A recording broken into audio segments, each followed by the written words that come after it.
C'est une photo de Jesse, qui a 3 ans de plus que moi, quand il était en maternelle. Il a l'air tellement mignon et innocent. C'est dur de voir ça. Ça me fait tout de suite penser à sa maîtresse d'école, qui m'avait dit qu'il n'était pas un enfant comme les autres. Il avait l'air tellement doux, malicieux et coquin. Mais quand il ne posait pas pour une photo, on voyait tout de suite qu'il était différent. Il a toujours été réservé, un peu renfermé. Il n'était pas à sa place. Ça me rend triste de savoir qu'il était mignon et innocent avant.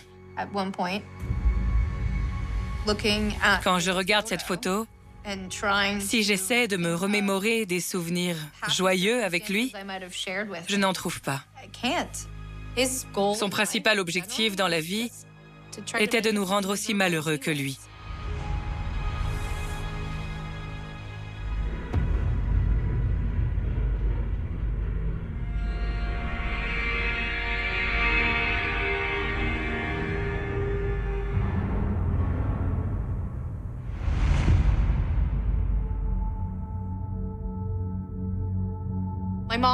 Ma mère avait un profond sens moral.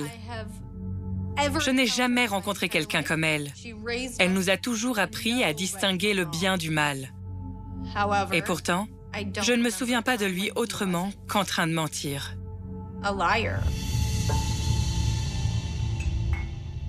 L'un de mes premiers souvenirs de ses talents de manipulateur, c'est l'histoire des Oreos. On mangeait toujours très sain, mais je me souviens d'un jour où ma mère avait acheté un paquet d'Oreos. Jessie, Amy, come here, please. Jesse devait avoir 8 ou 9 ans. Il avait englouti presque tout le paquet d'un coup. Who ate all these? Et pourtant, les dents toutes noires, la bouche encore pleine d'Oreos, il a dit que c'était moi. Jessie, I see the crumbs on your teeth. Ma mère nous disait toujours que si on lui mentait, elle ne pourrait plus jamais nous croire. Comme l'enfant qui criait au loup. Mais il a continué de mentir. I only had one. She ate all the others.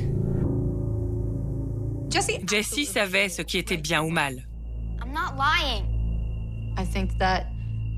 Il prenait un malin plaisir à savoir qu'il avait mal agi et pouvait s'en tirer. Il s'est entraîné à faire le nécessaire pour obtenir ce qu'il voulait. Go.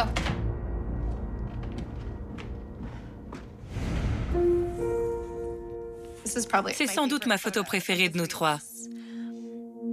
Pas parce que c'est une bonne photo, mais parce qu'elle illustre la dynamique de notre relation. Regardez son sourire narquois. Ce n'était pas un enfant joyeux, il ne souriait pas beaucoup. Ce que je vois dans ce sourire, c'est de la moquerie. On dirait qu'il se moque de l'adoration qu'elle lui porte. En fait, elle voyait l'enfant qu'elle avait envie de voir, et non celui qu'il était vraiment.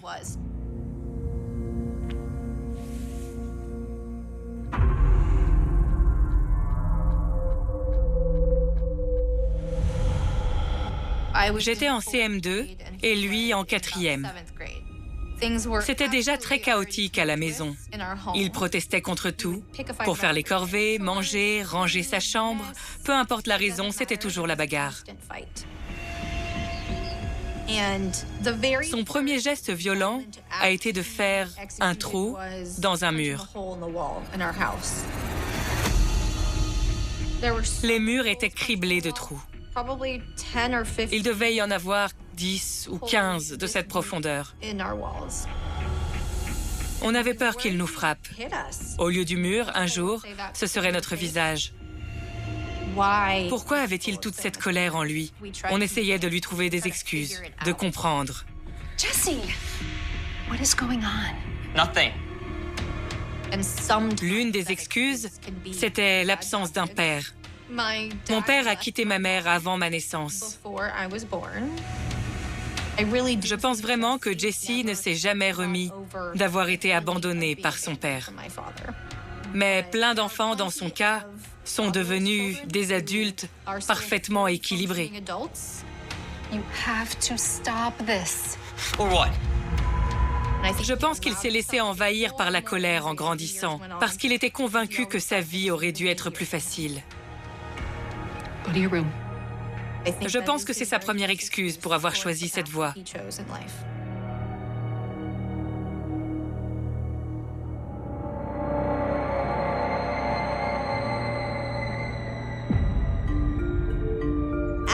Comme le comportement de Jessie s'aggravait, ma mère a demandé conseil à des médecins.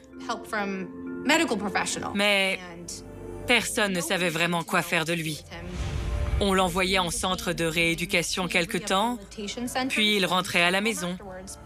Il est devenu encore plus en colère et instable.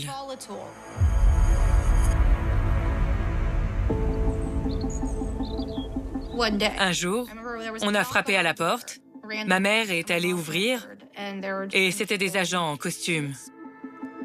C'était les services de protection de l'enfance et ils voulaient nous parler. Ils nous ont pris à part, mon frère et moi. Je savais que quelque chose n'allait pas, c'était bizarre. Ce n'était pas normal. Ils m'ont demandé si ma mère nous frappait. No way. Ma mère était ma meilleure amie. Elle n'aurait jamais fait ça. Ils ont soulevé mon t-shirt pour voir si j'avais des bleus. Les voisins regardaient par la fenêtre. Ma mère était très mal à l'aise. Elle a pensé qu'un des voisins l'avait dénoncé aux services sociaux. C'est là que j'ai regardé Jessie et qu'il m'a souri. Pas un sourire pour me rassurer, mais un sourire maléfique, retors. Is there anything you need to tell us? Ça lui faisait beaucoup trop plaisir que ces gens nous posent des questions sur elle. Amy. J'ai compris qu'il était à l'origine de ce qui se passait, qu'il avait dénoncé ma mère pour quelque chose qu'elle n'avait pas fait. Dès qu'il sentait qu'on attendait quelque chose de lui, il était décidé à faire le contraire. C'était vraiment horrible pour moi. C'était une expérience atroce. Après le départ des agents, ma mère nous a pris dans ses bras et on n'a plus jamais reparlé de tout ça. Ma mère voulait toujours voir le bien chez les autres, surtout chez ses enfants. Mais quand je repense au comportement de Jessie, je me rends compte qu'il était capable de tout. Je n'ai pas de souvenirs heureux avec mon frère. Quand j'y repense, je n'ai que des souvenirs mitigés, des histoires de manipulation. Tout a commencé de façon assez innocente, comme c'est souvent le cas avec la violence. On n'avait pas beaucoup d'argent. Ma mère nous élevait toute seule. Et je me rappelle qu'un jour, quand j'étais en 6e, je crois, elle m'avait acheté l'annuaire de l'école. Je l'avais supplié. Il coûtait dans les 200 €. Elle a fini par céder, mais quand j'ai vu ma photo, je l'ai tellement détestée que je l'ai crayonnée de toutes mes forces. What are you doing in here? Nice picture. Mon frère l'a vue et il m'a dit que maman allait me tuer, que j'avais jeté son argent par les fenêtres. Mom is gonna lose it when she sees this. Il m'a fait sentir que ma mère serait très déçue par mon attitude et je l'ai cru. Jessie, please. I won't tell. But then you have to do something for me. Il m'a fait du chantage pour que je sèche l'école et j'ai obéi. Puis il a commencé à exiger d'autres choses de moi, comme faire des choses sexuelles devant lui. Il me faisait me déshabiller devant lui, m'introduire des objets dans le corps, et il les gardait ensuite comme des totems. Il ne me touchait jamais de façon sexuelle. Alors, il m'a fallu des années pour comprendre que j'avais été abusée. Je n'avais même jamais entendu parler d'abus sexuels entre frères et sœurs. Je crois qu'il savait qu'il agissait mal et c'est pour ça qu'il ne me touchait jamais. Comme ça, il pouvait dire « je ne l'ai pas touché ». Ça montre à quel point c'était un manipulateur habile. Ça lui procurait un sentiment de pouvoir et de plaisir de me voir souffrir. Quelques mois après cette période horrible, tout s'est arrêté. Un jour, alors qu'on était tous les trois dans la chambre de ma mère, Jesse a voulu que je fasse quelque chose pour lui. J'ai refusé, alors il a fait ce geste pour me montrer que j'étais enchaînée à lui, avec le doigt. Ma mère l'a vu faire et lui a demandé ce que ça voulait dire. What is this? On s'est figés tous les deux. Qu'est-ce que je pouvais avouer à ce moment-là? Amy, what's going on? He's telling me I have to do whatever he says. J'ai simplement répondu qu'il me faisait du chantage et que ça voulait dire que j'étais enchaînée à lui. Elle m'a forcé à lui dire pourquoi, alors je lui ai montré l'annuaire. Je ne lui ai rien dit d'autre. J'étais sûre qu'elle allait me punir pour le restant de mes jours. Mais elle a ri. Elle était désolée que j'ai pu croire qu'elle se mettrait en colère. Amy, come on, that is nothing. Les abus sexuels se sont complètement arrêtés après ça. Mais c'est aussi après avoir compris qu'il n'avait plus aucun pouvoir sur moi, qu'il est passé à des violences physiques.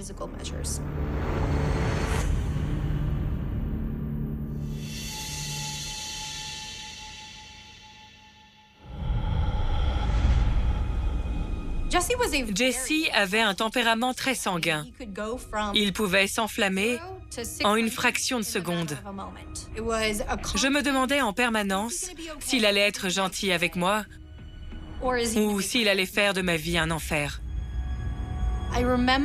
L'escalade de la violence a vraiment commencé quand il avait 16 ou 17 ans. Un jour, je me préparais à manger dans la cuisine quand soudain, sans raison, il a surgi derrière moi et m'a donné un grand coup de pied entre les jambes. La douleur était indescriptible. Je l'ai sentie dans mon bassin pendant des jours. Je me suis pliée en deux et j'ai poussé un cri en le regardant, l'air de dire « Pourquoi ?» Ma mère était dans la pièce et elle n'en croyait pas ses yeux. Jesse, why did you do that? I was just curious. Il a répondu qu'il voulait voir si ça faisait mal à une fille de prendre un coup entre les jambes. C'était son explication. Get out of here. Now, go. You okay? C'était vraiment traumatisant d'être attaqué par surprise, sans raison. Mais on lui a encore trouvé des excuses. Il traverse une mauvaise passe, il est en pleine crise d'adolescence, ça va lui passer. On n'a pas pris conscience qu'il était violent. On pensait qu'il traversait un moment difficile.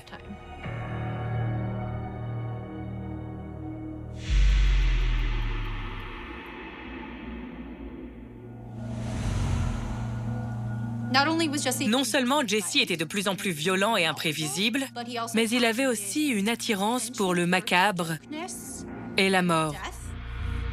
Je me souviens d'un exemple en particulier, quand Jesse a demandé à ma mère si elle avait déjà vu un cadavre. Have you ever seen anyone die? Elle a répondu oui. Unfortunately, yeah. It was horrible. Il a voulu connaître les détails, comme est-ce qu'il y avait du sang? Wait, are you serious? What happened? Quand il l'a interrogée, j'ai bien vu qu'elle était réticente et n'avait pas envie d'en parler. Mais elle lui a quand même raconté que c'était pendant une fête dans le quartier. And somehow, some of the kids found a gun and started playing with it. Des ados ont voulu jouer à la roulette russe. Les parents ont entendu un coup de feu et se sont précipités. Et ma mère a vu que l'un des ados s'était tué. Jesse était fasciné. Continue. Il lui a demandé s'il y avait du sang partout et de quelle couleur était son cerveau. Was it in the head? Did his head explode? Okay, don't be disgusting. We are not talking about this. Je savais au fond de moi, et elle le savait aussi, ça se voyait sur son visage que cette fois c'était confirmé. Il avait une obsession totalement tordue pour tout ce qui était sordide et dangereux. Alors elle a mis un terme à la conversation. On n'en a plus jamais parlé, mais j'aurais dû en discuter avec ma mère. Jesse était très manipulateur, et je crois vraiment qu'il l'a convaincu qu'il allait changer. Malheureusement, ce n'est pas du tout ce qui s'est passé. Avec le temps, son penchant pour les armes a empiré. Ça me faisait très peur de savoir qu'il les collectionnait. Jesse se procurait sur Internet à peu près tout ce qu'il voulait. Un jour, il est rentré avec des épées. Il avait aussi un revolver. Au moins un.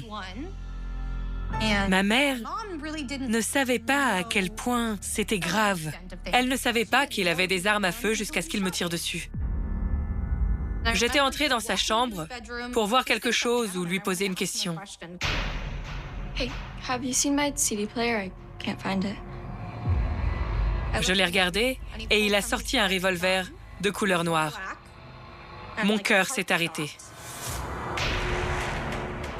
J'étais debout à la porte et il braquait une arme sur moi.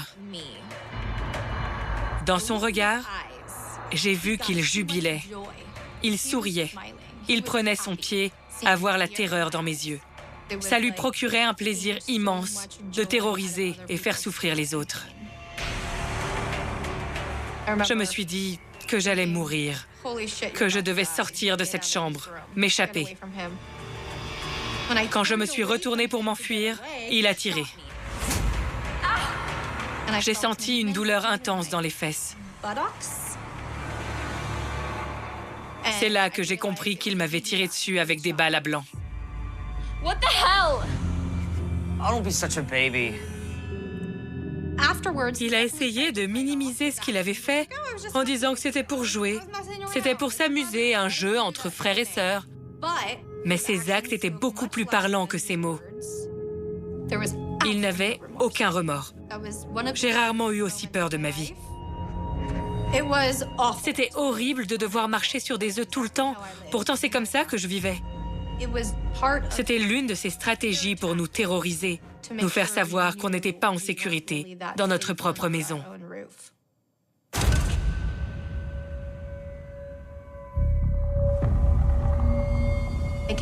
À plusieurs reprises, j'ai vu Jesse prendre un plaisir sadique à torturer ma mère alors qu'elle était faible.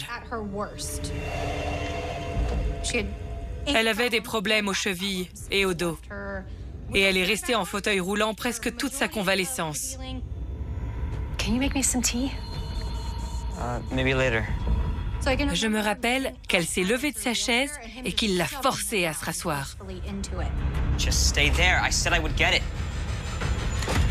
Stop! Alors il l'a frappée.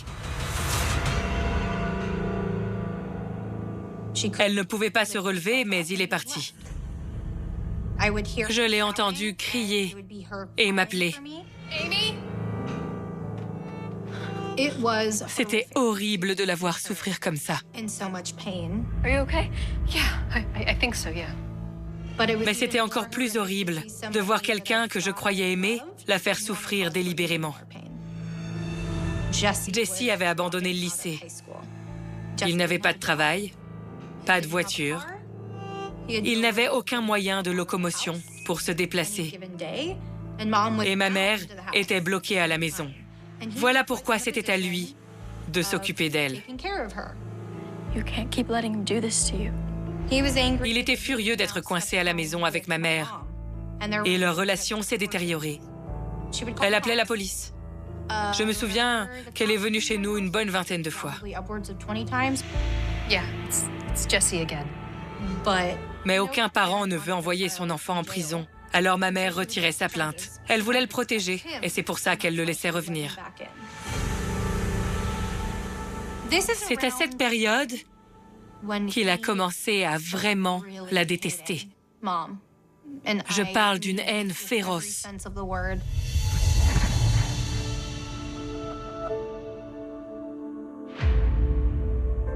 Je terminais le lycée et je me préparais à entrer à la fac.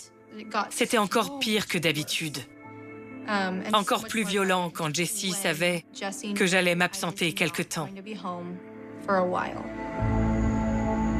Un soir, par exemple, j'étais à une soirée étudiante et j'avais dit à ma mère et Jessie que je ne rentrerais pas, que je dormirais chez une copine.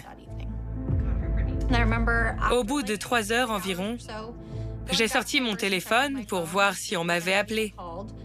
J'avais une vingtaine d'appels manqués en 1 heure de ma mère. I'll be right back. J'avais une boule au ventre. J'ai tout de suite pensé qu'il était arrivé quelque chose d'horrible. Je l'ai rappelée tout de suite et elle a décroché. Elle pleurait.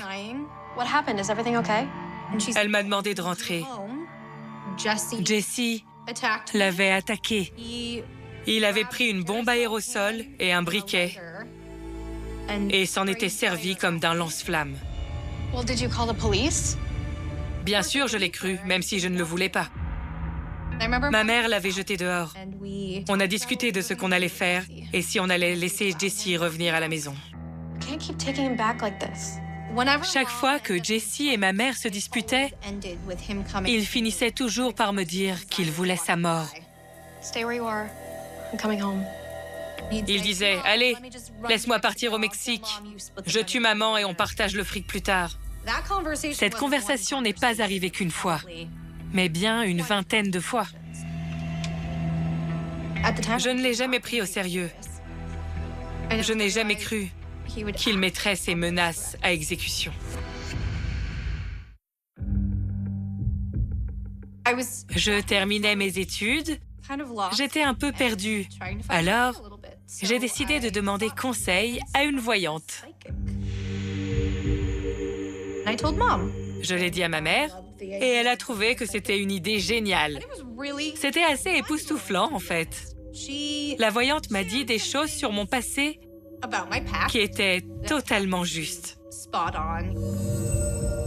Elle nous a laissé prendre des notes et quand j'ai demandé à lire celle de ma mère, elle m'a répondu non.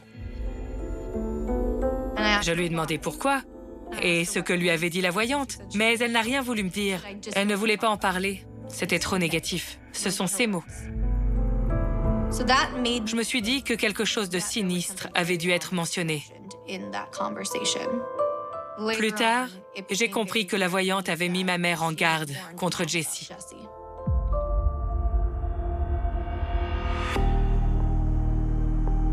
I have to talk to you about something. Okay.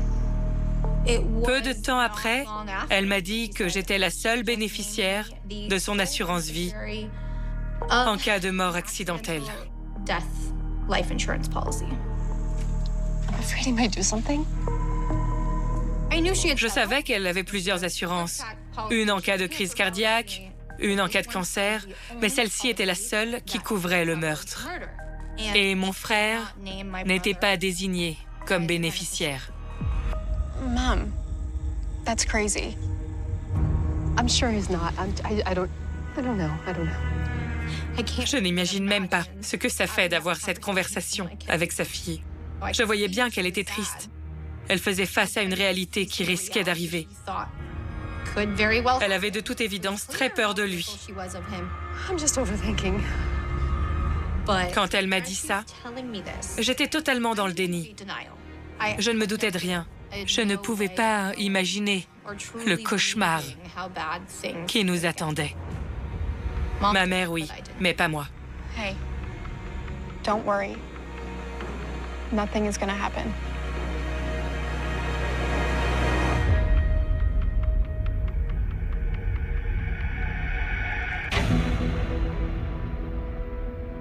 Le 25 septembre 2007 était un jour comme un autre.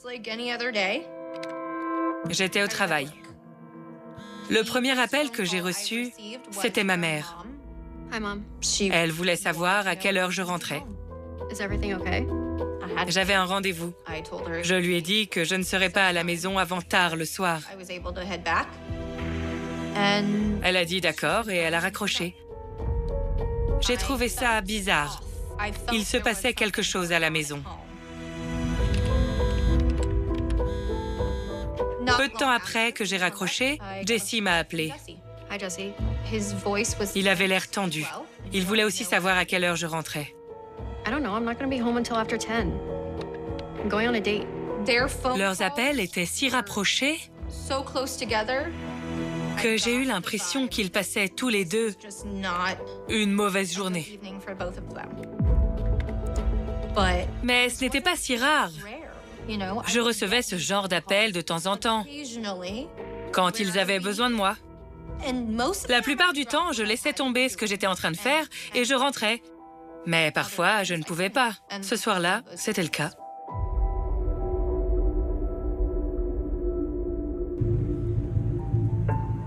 Une ou 2 heures plus tard, j'étais à mon rendez-vous. And although I Normalement, je n'aurais pas décroché le téléphone, phone, I think the previous mais les appels de ma mère et Jessie m'avaient rendue nerveuse. left a pit in my stomach. And so when Alors, quand ma mère m'a rappelé, j'ai répondu. picked up. I'm sorry, I have to take this. Mom, she wanted to know. Elle m'a demandé quand je rentrais. Je lui ai dit pas tout de suite. Still? Je lui ai demandé si tout allait bien. Elle a répondu oui, une fois de plus. Et j'ai dit d'accord, à plus tard. Bye. Is everything okay? Yeah, it's just family stuff. So, where were we? Within a few minutes, Quelques minutes plus tard, Jessie m'a rappelé. was calling me again. Jesse, I can't talk right now. They can Je me souviens de sa voix. Il était tellement à cran et tout de suite très brutal. Qu'est-ce que tu fais? Où tu es? Je lui ai dit que j'avais un rendez-vous. No, I'm still out. Well, let me know when you're Préviens-moi quand tu rentres. C'est tout ce qu'on s'est dit. Et il m'a raccroché au nez. And that C'est là was the moment I que j'ai knew su avec certitude very qu'il y avait un problème. absolutely wrong. I tried J'ai essayé de ne plus y penser, mais je n'arrivais pas à ignorer ce mauvais pressentiment. that something was wrong. I think I have to go. I left my J'ai seat quitté le bar et je me suis dirigée vers chez moi, avec ce nœud à l'estomac. J'ai appelé ma mère. home, Come on, Mom, where are you? and Mom did Elle n'a pas répondu. C'était bizarre, parce qu'il était 10 heures du soir. So I called. Alors j'ai appelé Jessie. Hey, Maman ne décroche pas, c'est super bizarre. very weird. Jesse, do you know where Mom is? And at that Et Jessie m'a dit de ne pas rentrer. not to go home. I was like, J'ai répondu quoi? Bien sûr que je rentre à la maison, il est 10 heures. Ne rentre pas. Et il a raccroché. Je l'ai rappelé et il m'a répété. Je t'ai dit de ne pas rentrer. J'ai dit pourquoi, Jessie, arrête, ça suffit. Il a répondu, j'ai tué maman. Je me souviens d'avoir crié que c'était faux. Je lui ai dit de se taire, d'arrêter de me mentir. Il a répété, non, j'ai tué maman. Il a raccroché et coupé son portable. Je me suis dit que je n'avais qu'à rentrer pour voir s'il mentait. Je pouvais aussi prévenir la police. C'est ce que j'ai fait. Did he say how he did it? No, I don't know if it's true. I'm gonna be there in 1 minute. Well, I would suggest not going in if he's done that. Il y avait de grandes chances qu'il me fasse une blague sordide au téléphone. Car c'était arrivé des millions de fois, rien que pour me faire réagir. Alors je me suis dit, non, c'est pas possible. I'm hoping to God he was lying. I'm sorry if he was. He might have lied. I don't know. J'étais au téléphone avec la police quand je suis entrée. As I went into the house, I'm here. Hello? Yes, please.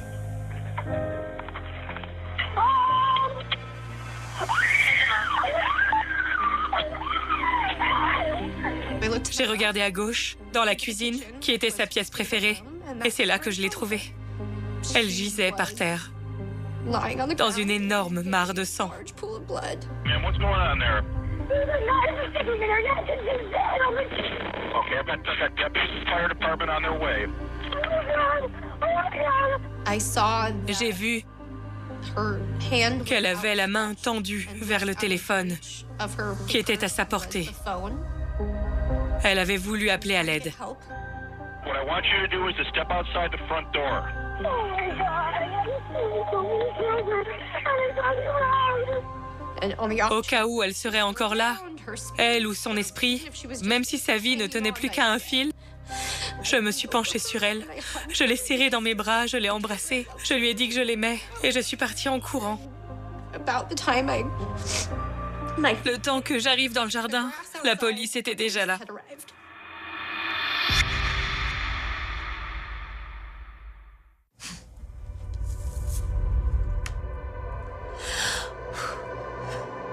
C'est une photo difficile à regarder.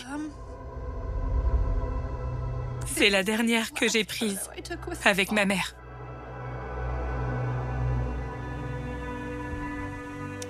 Ma cousine était enceinte et on avait organisé une petite fête chez ma tante.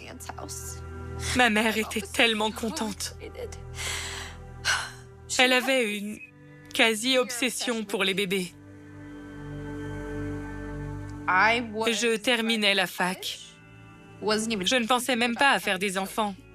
Mais je me souviens qu'à cette fête, quand j'ai vu à quel point ma mère était heureuse, j'ai soudain été impatiente d'avoir des enfants pour qu'elles puissent tous nous couvrir d'amour. 2 ou 3 mois plus tard, elle a été tuée.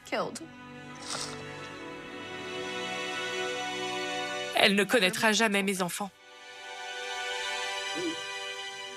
Elle ne saura même pas que je suis devenue maman.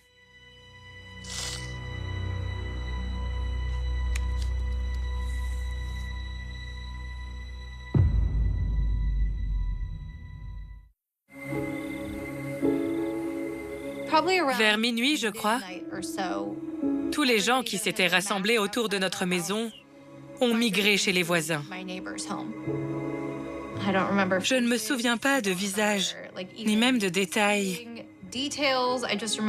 mais de très grands adjoints du shérif qui me disaient que Jessie, après avoir tué ma mère, était montée à l'étage, s'était lavée, changée et avait pris la fuite.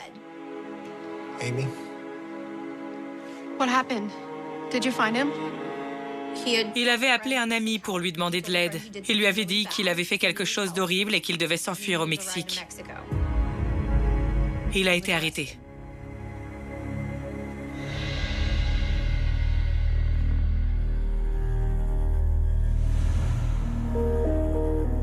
Je me suis assise en face de lui. J'étais obligée de le regarder. Et je l'ai trouvé différent. Il avait l'air totalement diabolique. Vraiment. Fou allié. L'une des premières choses qu'il m'a dites, c'est « Je rêve tout le temps de maman. Elle vient me voir ici. Elle me pardonne. » Il n'a pas demandé pardon, mais il a sous-entendu que c'est ce qu'il voulait et que ma mère le lui avait accordé. Je lui ai dit que je ne lui pardonnais pas, que je ne lui pardonnerais jamais. Il a fini par me raconter ce qui s'était passé ce soir-là. Il se faisait un sandwich dans la cuisine quand maman lui a demandé de ranger après avoir fini.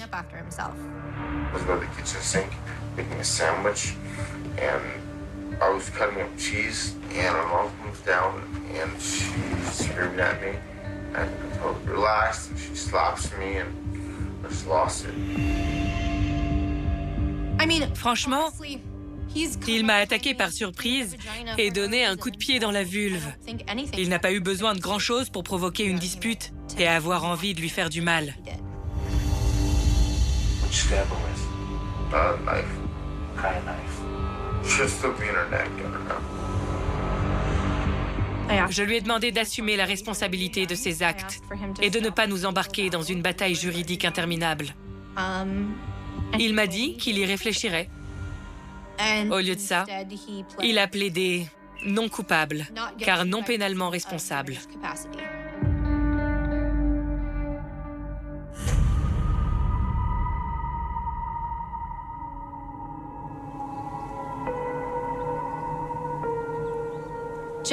Jessie a fait traîner pendant des années la procédure juridique pour le faire condamner.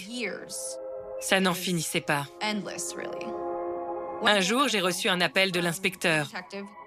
Il voulait passer, soi-disant, pour 1 heure. J'ai passé en revue tous les scénarios possibles dans ma tête. Il était peut-être mort ou prêt à plaider coupable. Je ne sais pas. Mais quand l'inspecteur est arrivé, il m'a fait asseoir et m'a dit « Êtes-vous impliqué dans le meurtre de votre mère ?» Quoi? Il m'a reposé la question. « Avez-vous participé au meurtre de votre mère ?» J'ai répondu « Bien sûr que non, c'était ma meilleure amie. Comment pouvez-vous me demander ça à ce stade de l'enquête? Je vous ai déjà tout dit des millions de fois. » Il a sorti une lettre de sa poche et j'ai tout de suite reconnu l'écriture de Jesse. Il avait écrit des prétendus aveux à un codétenu, affirmant que je l'avais aidé à manigancer le meurtre de ma mère. C'est sa lettre. Voilà ce qu'il dit. Écoute ça. Il y a quelques années, quand ma sœur a eu l'idée de faire ce truc, rien que ça me met en rage, quel salaud. Excusez-moi. Ça me met en rage de lire l'idée de faire ce truc. Ça s'appelle un meurtre. Et pas un jour ne passe sans que je prononce ce mot. Je n'arrive même pas à dire « ma mère est morte » ou « elle est décédée ». Alors qu'il écrive que j'ai eu l'idée de faire ce truc, ça me met dans une colère noire. Il continue. Elle a dit qu'à ma sortie, je pourrais vivre avec elle, qu'on partagerait l'argent et que personne n'en saurait jamais rien. Ça me remue un peu. Je n'ai pas lu cette lettre depuis longtemps. Ça me rappelle à quel point c'est un grand malade et qu'il est capable du pire.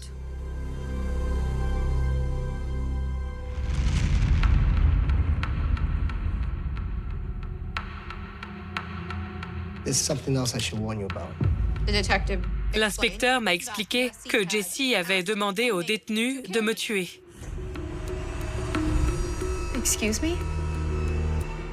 Quand il m'a dit que Jesse avait l'intention de me tuer, je suis allée vomir. Je me suis précipitée dans la salle de bain et j'ai vomi sans m'arrêter. C'était presque 4 ans après le meurtre de ma mère. Non seulement je devais me battre pour faire condamner mon frère, mais je me retrouvais menacée de mort. J'étais épuisée. Le procureur m'a dit qu'une des possibilités était de lui proposer une négociation de peine. Ça ne m'a pas plu du tout. Mais vraiment, je n'en pouvais plus.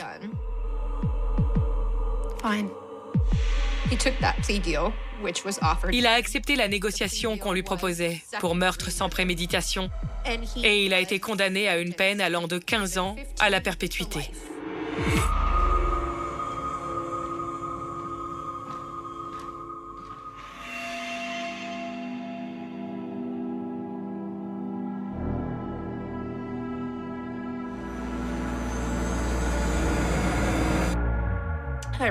J'ai été informée le 16 avril de cette année, soit seulement 9 ans et demi après sa condamnation, qu'il était éligible pour une première demande de libération anticipée. L'audience est dans 15 jours. Je suis sous le choc. Ça me rend malade. Je suis effondrée, déçue et brisée une fois de plus. Je ne sais pas ce que je ferais si Jesse sortait de prison, si j'apprenais qu'il allait être libéré. Je m'enfuirais le plus loin possible pour qu'il ne puisse jamais me retrouver, moi et mes enfants.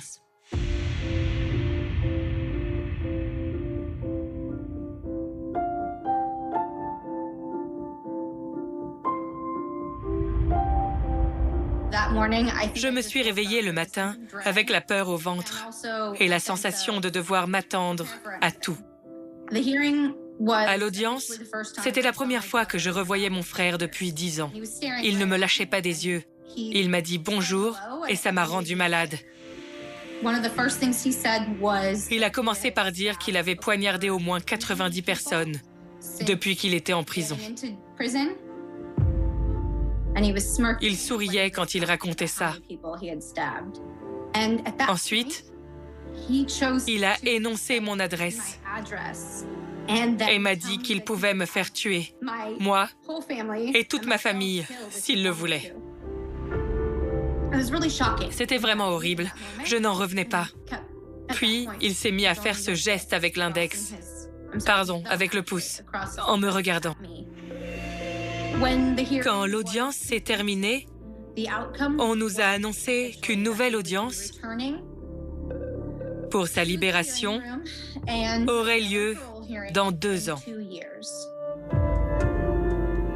Je suis aussi condamnée à perpétuité. Je me battrai jusqu'à sa mort, la mienne, ou sa libération. Nous, les victimes, on ne devrait pas avoir l'impression d'être condamnés à mort après avoir autant souffert. On devrait au contraire trouver la paix.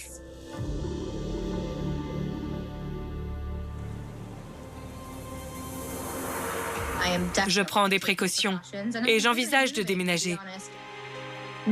Rien ne me ferait plus plaisir que de le voir changer, heureux et guéri. Mais c'est impossible. Et cette audience me l'a très clairement fait comprendre. Je voudrais qu'il reste en prison jusqu'à la fin de ses jours. Et j'espère que c'est ainsi que notre histoire se terminera.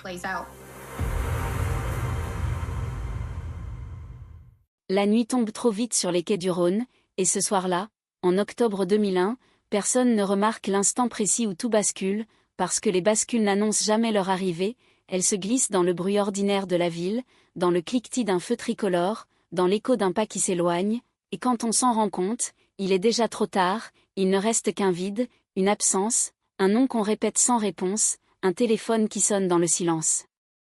Lyon respire encore, indifférente, quand l'alerte est donnée, une jeune femme n'est pas rentrée, elle n'a pas appelé, elle n'a laissé qu'un message banal sur un répondeur, une phrase trop simple pour contenir ce qui va suivre, et très vite les mots changent de poids, disparition, inquiétante, puis suspecte, et enfin cette expression qui glace tout un quartier, cold case, un futur encore inimaginable, mais déjà en gestation.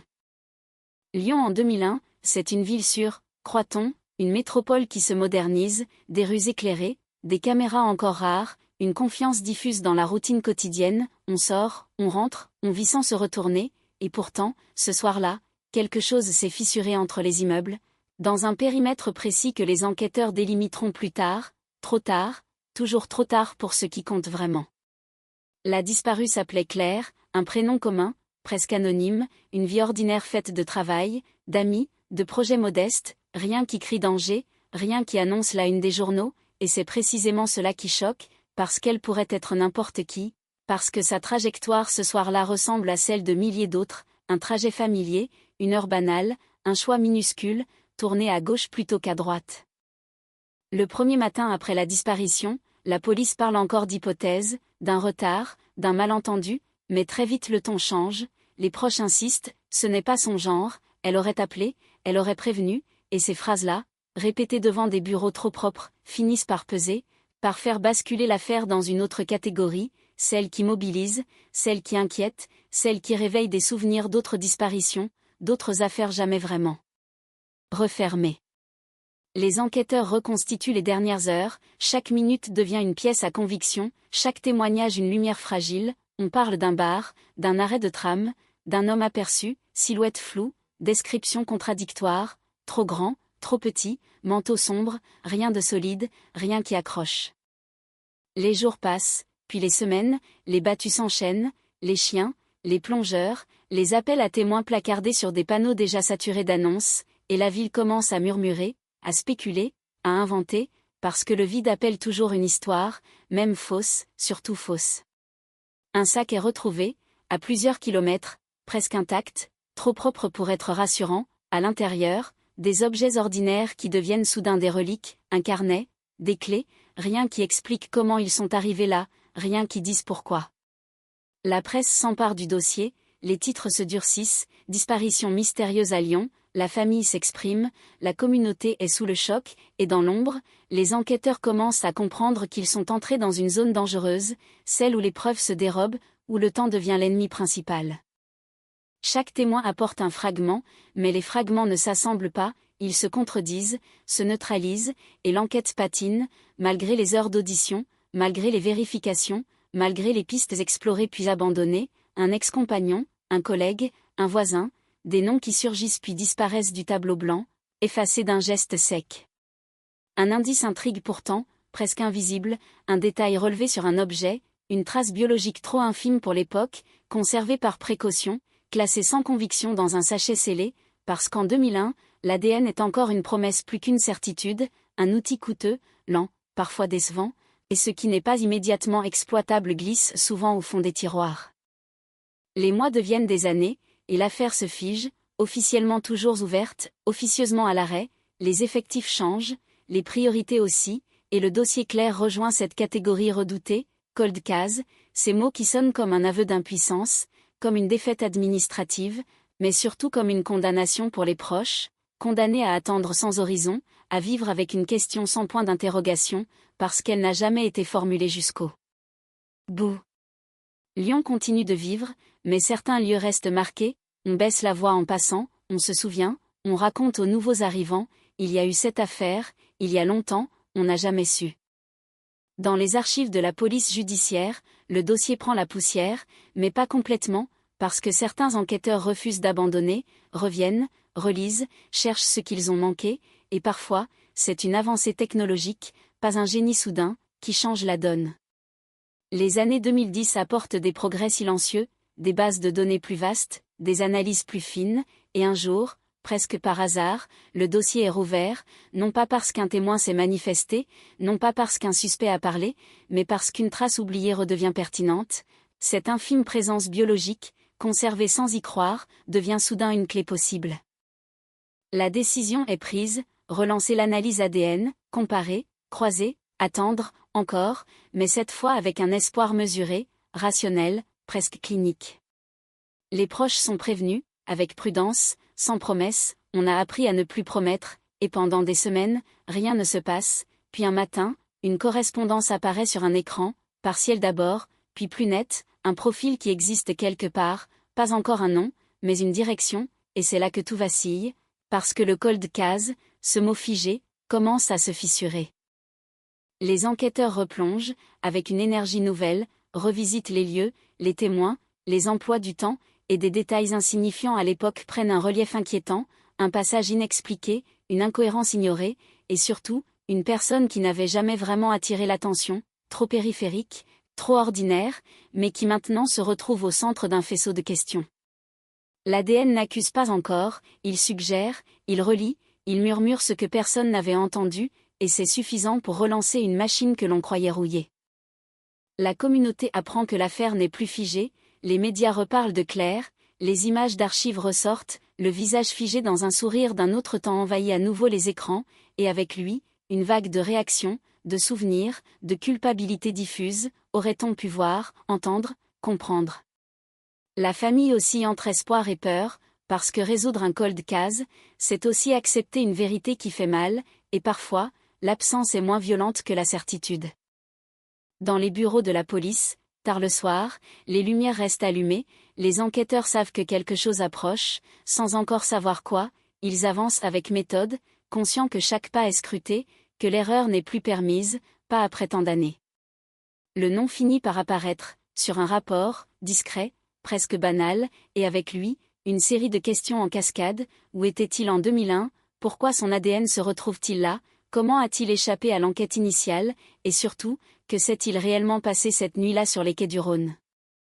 Rien n'est encore officiel, rien n'est encore annoncé, mais le cold case de Lyon 2001 n'est plus tout à fait froid, il pulse à nouveau, il respire, il inquiète, et dans la ville, sans le savoir, certains dorment paisiblement alors que d'autres sentent une ombre revenir, une ombre vieille de 20 ans, prête à reprendre forme, parce que les affaires non résolues ne disparaissent jamais vraiment, elles attendent, silencieuses, le moment où une preuve, une seule, suffit à faire s'effondrer des années de certitude fragile. La correspondance ADN n'est d'abord qu'une ligne de plus dans un rapport, froide, technique, presque décevante par sa sobriété, et pourtant elle agit comme une détonation silencieuse, parce qu'elle transforme une absence en présence, un vide en possibilité, et dans une affaire qui a survécu plus de 20 ans sans réponse, la moindre possibilité devient un séisme. Les enquêteurs le savent, ils l'ont appris à leurs dépens, l'ADN ne raconte pas une histoire, il ne dit ni le pourquoi ni le comment, il pose seulement une question brutale, comment cette trace est-elle arrivée là, et cette question suffit à réveiller des fantômes qu'on croyait enfouis. Le nom associé au profil génétique ne surgit pas immédiatement, il se précise par étapes, par recoupement, par exclusion, et chaque étape rétrécit un peu plus le cercle, jusqu'à ce que l'évidence devienne impossible à ignorer. En 2001, personne ne l'avait vraiment remarqué, il gravitait en périphérie, un visage parmi d'autres, présent sans être central, et c'est précisément ce qui le rend dangereux pour l'enquête, parce que les figures secondaires se faufilent entre les mailles, parce qu'on les regarde sans vraiment les voir. Aujourd'hui, ce même visage refait surface sur des photos jaunies, sur des fiches d'audition relues avec un regard neuf, et soudain, ce qui semblait anodin prend une autre couleur, une phrase banale devient ambiguë, un alibi approximatif devient une faille. Les enquêteurs reprennent tout depuis le début, comme si l'affaire venait d'éclater, mais avec le poids écrasant de 2 décennies d'erreurs possibles. Ils retournent sur les quais du Rhône, pas pour chercher des preuves, il n'y en a plus, mais pour comprendre, pour ressentir, pour mesurer les distances, les angles morts, les trajectoires plausibles, et ce retour sur les lieux agit comme un révélateur, parce que la ville a changé, mais certains points restent immuables, un recoin sombre, une zone mal éclairée, un passage discret que les caméras de l'époque ne couvraient pas. En 2001, personne n'avait jugé cet endroit inquiétant, aujourd'hui, il semble presque évident, et cette évidence tardive est l'un des pires ennemis des cold cases, elle donne l'illusion qu'on aurait pu savoir, qu'on aurait dû savoir. Les témoins sont recontactés, ceux qui ont accepté de parler à nouveau, ceux qui ont vieilli, oublié, reconstruit leur vie autour d'un souvenir flou, et les auditions prennent une tonalité étrange, presque mélancolique, parce qu'on leur demande de replonger dans une nuit lointaine, de fouiller une mémoire devenue incertaine. Certains détails émergent, minuscules, parfois contradictoires, mais ils s'additionnent, dessinent des contours, une silhouette plus précise que celle décrite à l'époque. Une voiture garée à un endroit inhabituel, un bruit, une voix, des éléments que personne n'avait jugés importants, parce qu'ils ne semblaient pas l'être, parce que la disparition n'était pas encore une affaire nationale, juste une inquiétude locale. Le suspect potentiel, lui, a continué à vivre, à travailler, à fonder peut-être une famille, et cette continuité choque, parce qu'elle entre en collision avec l'arrêt brutal de la vie de Claire, comme si 2 lignes temporelles avaient coexisté sans jamais se toucher. Les enquêteurs analysent son parcours, ses déplacements, ses fréquentations, et des zones d'ombre apparaissent, pas assez pour une accusation, mais suffisamment pour nourrir le doute. En 2001, ces déclarations avaient été jugées cohérentes, aujourd'hui, elles paraissent lisses, trop lisses, comme polies par le temps. L'ADN, cette trace infime, devient le centre de gravité de l'enquête, on la compare, on la vérifie, on la soumet à de nouvelles analyses pour écarter toute erreur, parce que dans un dossier aussi ancien, la prudence est absolue, l'erreur serait fatale, pas seulement juridiquement, mais symboliquement. Chaque résultat confirme le précédent, resserre l'étau, et dans les bureaux de la police judiciaire, l'atmosphère change, moins d'excitation que de gravité, parce que résoudre un cold case n'est pas une victoire comme les autres, c'est un poids, une responsabilité immense. La famille est tenue informée, partiellement, sans détail, juste assez pour leur dire que l'affaire avance, et cette information est une arme à double tranchant, elle ranime l'espoir, mais aussi la peur, parce que la vérité, quelle qu'elle soit, ne ressemblera jamais à ce qu'ils ont imaginé pendant toutes ces années. Les médias, eux, commencent à sentir le frémissement, des sources parlent, des rumeurs circulent, et la prudence des enquêteurs contraste avec l'impatience de l'opinion publique, avide de résolution, de coupables, de conclusions nettes. Un élément nouveau surgit alors, un témoignage tardif, presque trop tardif pour être crédible, mais suffisamment précis pour ne pas être ignoré, une personne qui affirme se souvenir d'une interaction étrange, d'un échange bref, à proximité du lieu de la disparition. En 2001, ce souvenir n'avait pas été formulé, peut-être par peur, peut-être par indifférence, aujourd'hui, il refait surface, stimulé par la médiatisation, par la sensation que l'affaire n'est plus figée. Les enquêteurs le prennent avec précaution, ils savent que la mémoire est malléable, mais ils savent aussi que certaines vérités attendent des années avant de trouver une voie. Le suspect est discrètement placé sous surveillance, rien d'officiel, rien qui puisse alerter, juste une attention particulière, une collecte d'informations, de nouveaux prélèvements effectués dans le cadre légal, et l'ADN confirme encore, obstinément, ce lien invisible avec l'affaire. Pourtant, il n'y a toujours pas de corps, pas de scène de crime clairement identifiée, et cette absence complique tout, parce qu'elle laisse la place au doute, à la contestation, à la défense future.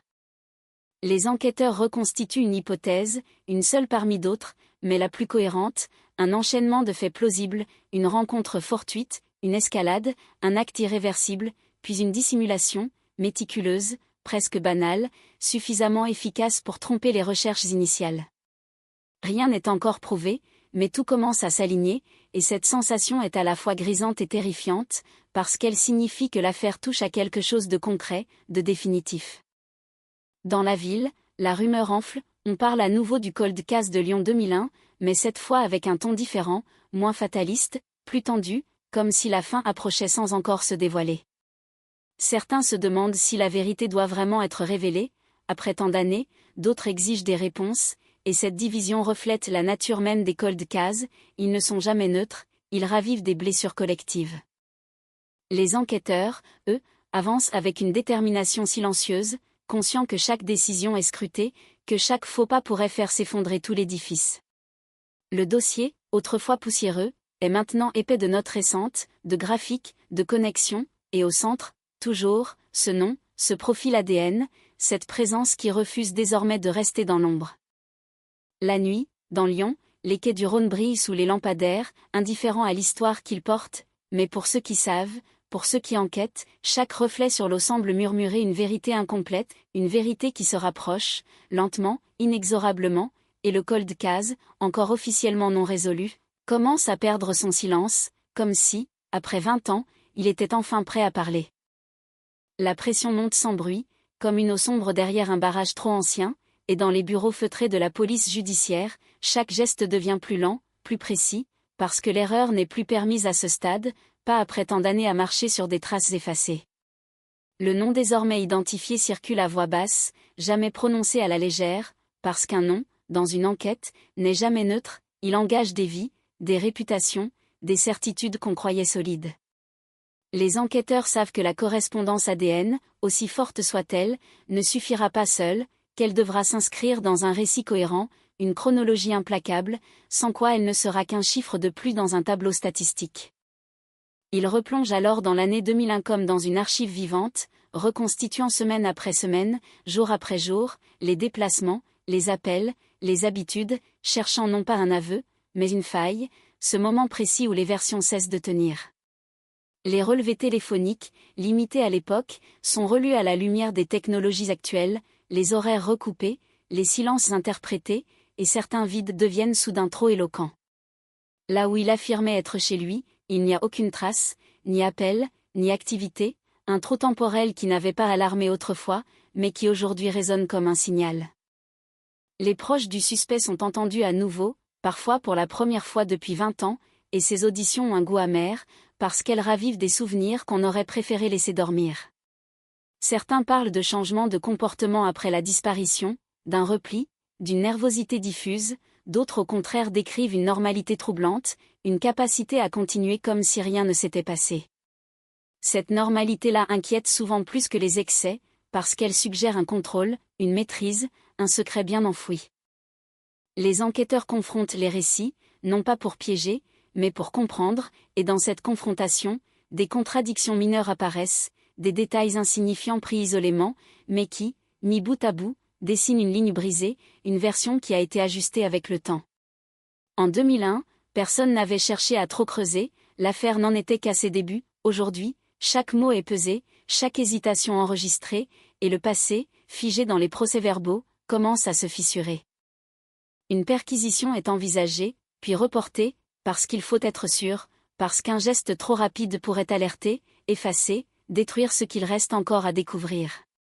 Les enquêteurs savent que le temps est leur allié paradoxal, celui qui a permis au cold case de s'enliser, mais aussi celui qui, maintenant, joue contre celui qui croyait être passé entre les mailles. Les objets du quotidien prennent une importance nouvelle, un garage, une cave, des lieux banals qui deviennent soudain des espaces de projection, où l'on imagine des scénarios sans jamais les formuler à voix haute. Pendant ce temps, la famille de Claire vit dans un entre-deux insoutenable, ni certitude ni ignorance totale, juste cette information floue, l'enquête avance, et cette phrase suffit à déséquilibrer des années de résignation. Les nuits sont plus courtes, les souvenirs plus envahissants, chaque appel téléphonique fait sursauter, parce qu'il pourrait contenir enfin la réponse, ou au contraire, une confirmation trop brutale. Les proches oscillent entre le désir de savoir et la peur de découvrir, parce que certaines vérités ne réparent rien, elles déplacent simplement la douleur. Les médias accentuent la pression, parlant d'un cold case sur le point d'être résolu, sans détail, sans nom, mais avec une insistance qui finit par atteindre les murs même des enquêteurs. Les journalistes fouillent les archives, exhument des articles oubliés, et parfois, ce sont eux qui mettent au jour des incohérences, forçant la police à réagir, à confirmer ou à démentir, et cette interaction tendue rappelle que l'enquête ne se déroule jamais dans un vide, elle est observée, commentée, jugée. Un détail refait surface, presque par accident, une note marginale dans un vieux rapport, mentionnant un objet retrouvé puis jugé sans intérêt, un vêtement, une fibre, quelque chose de trop commun pour attirer l'attention en 2001. Aujourd'hui, cet objet est réexaminé, analysé avec des méthodes plus fines, et les résultats, bien que prudents, vont dans le même sens que l'ADN, renforçant l'hypothèse centrale. Rien n'est encore définitif, mais la convergence est troublante, presque dérangeante par sa cohérence tardive. Le suspect commence à sentir le regard se poser sur lui, sans pouvoir l'identifier clairement, une convocation anodine, une question supplémentaire, et cette sensation diffuse d'être observé, qui s'installe sans prévenir. Il répond calmement, coopère, comme il l'a toujours fait, et cette coopération elle-même devient un élément à analyser, parce qu'elle peut être sincère, ou stratégiquement maîtrisée. Les enquêteurs notent tout, le ton, les silences, les regards fuyants ou trop directs, conscients que le corps parle parfois plus que les mots. Dans l'ombre, les experts juridiques sont consultés, évaluant la solidité du dossier, anticipant les arguments de la défense, parce que dans une affaire aussi ancienne, chaque faille procédurale peut être exploitée. Le cold case n'est plus seulement une énigme criminelle, il devient un enjeu judiciaire complexe, où le temps écoulé joue à la fois pour et contre la vérité. Les enquêteurs le savent, ils avancent sur une ligne étroite, entre la nécessité d'agir et l'obligation de prouver. La ville, elle, continue son rythme, mais l'histoire s'infiltre à nouveau dans les conversations, dans les cafés, sur les quais, on reparle de Claire, de cette nuit d'octobre, de ce qui aurait pu se passer.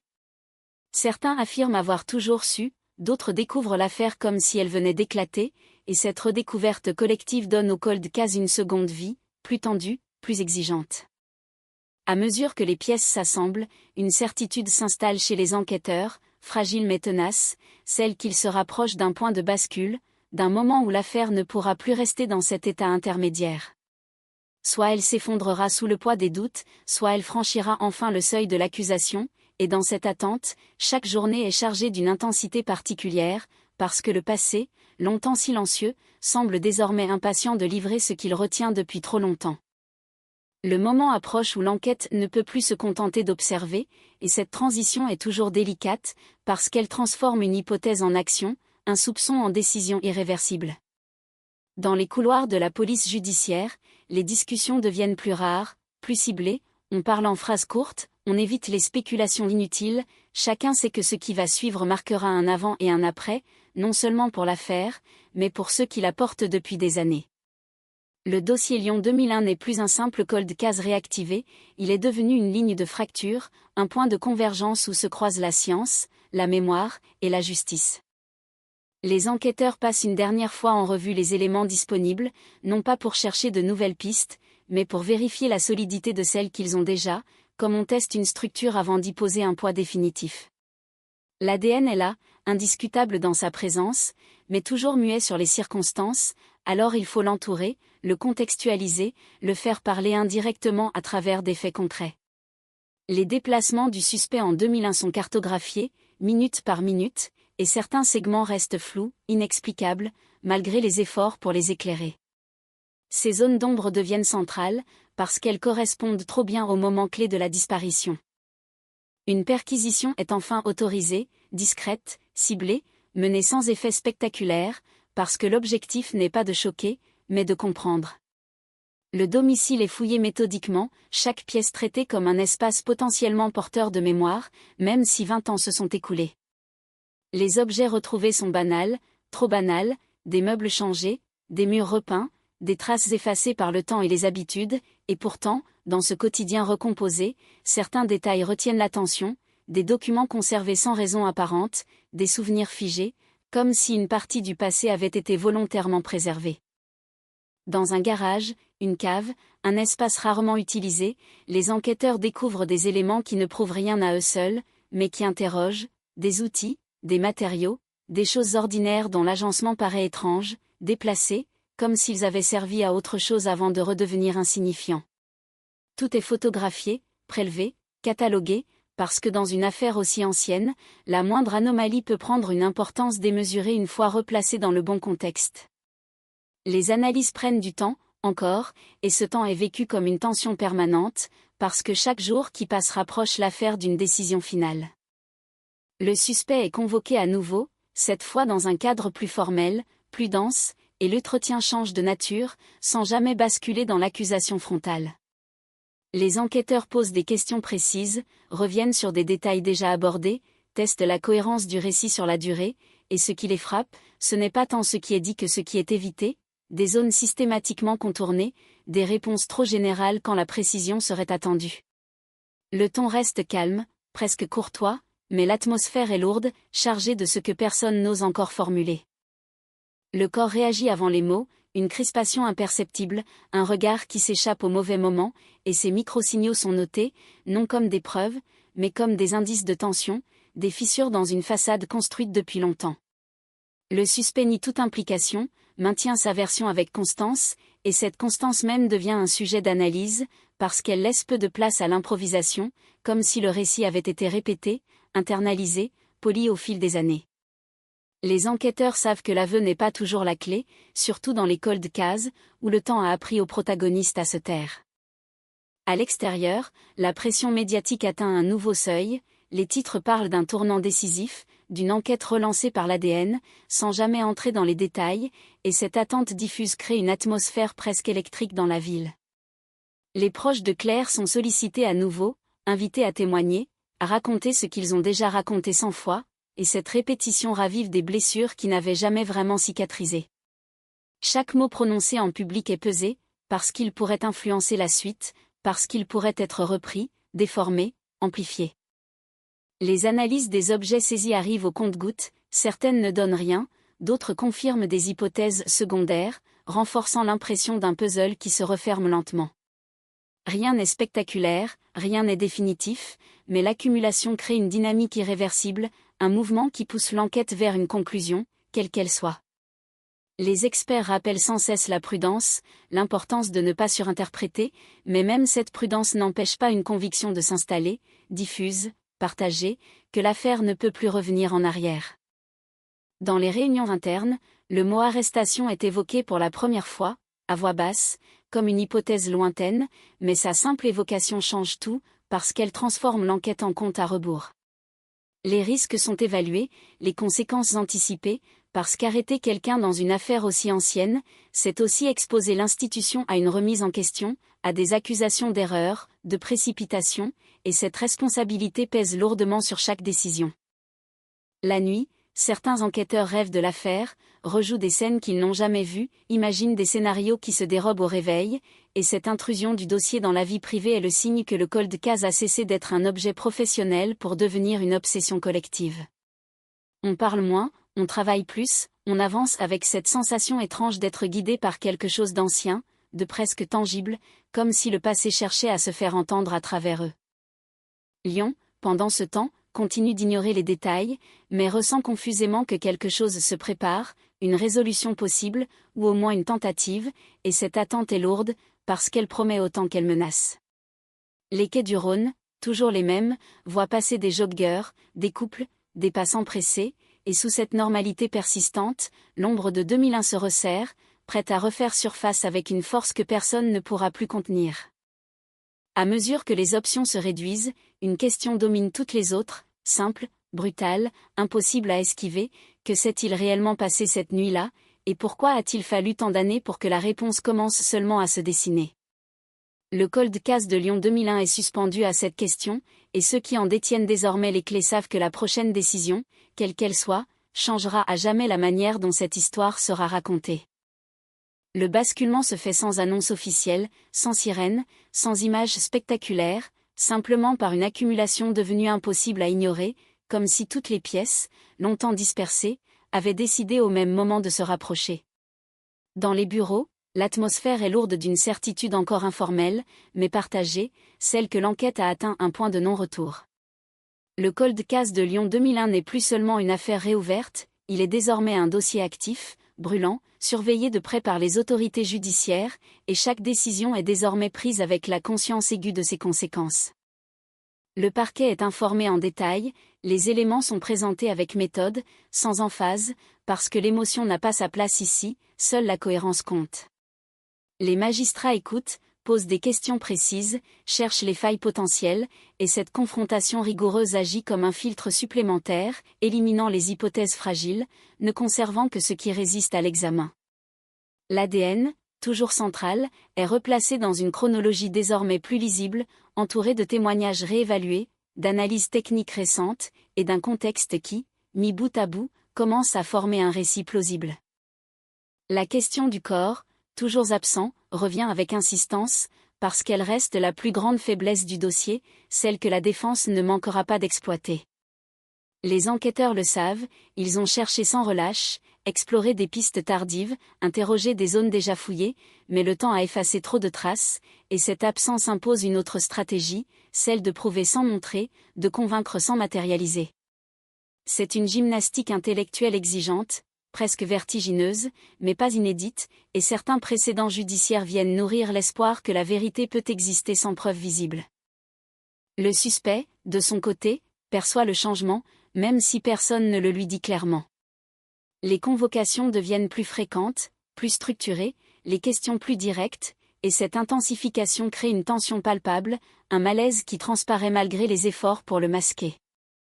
Il continue de nier, avec la même constance, mais quelque chose a changé dans sa manière de répondre, une impatience, une lassitude, comme si le poids des années commençait enfin à se faire sentir.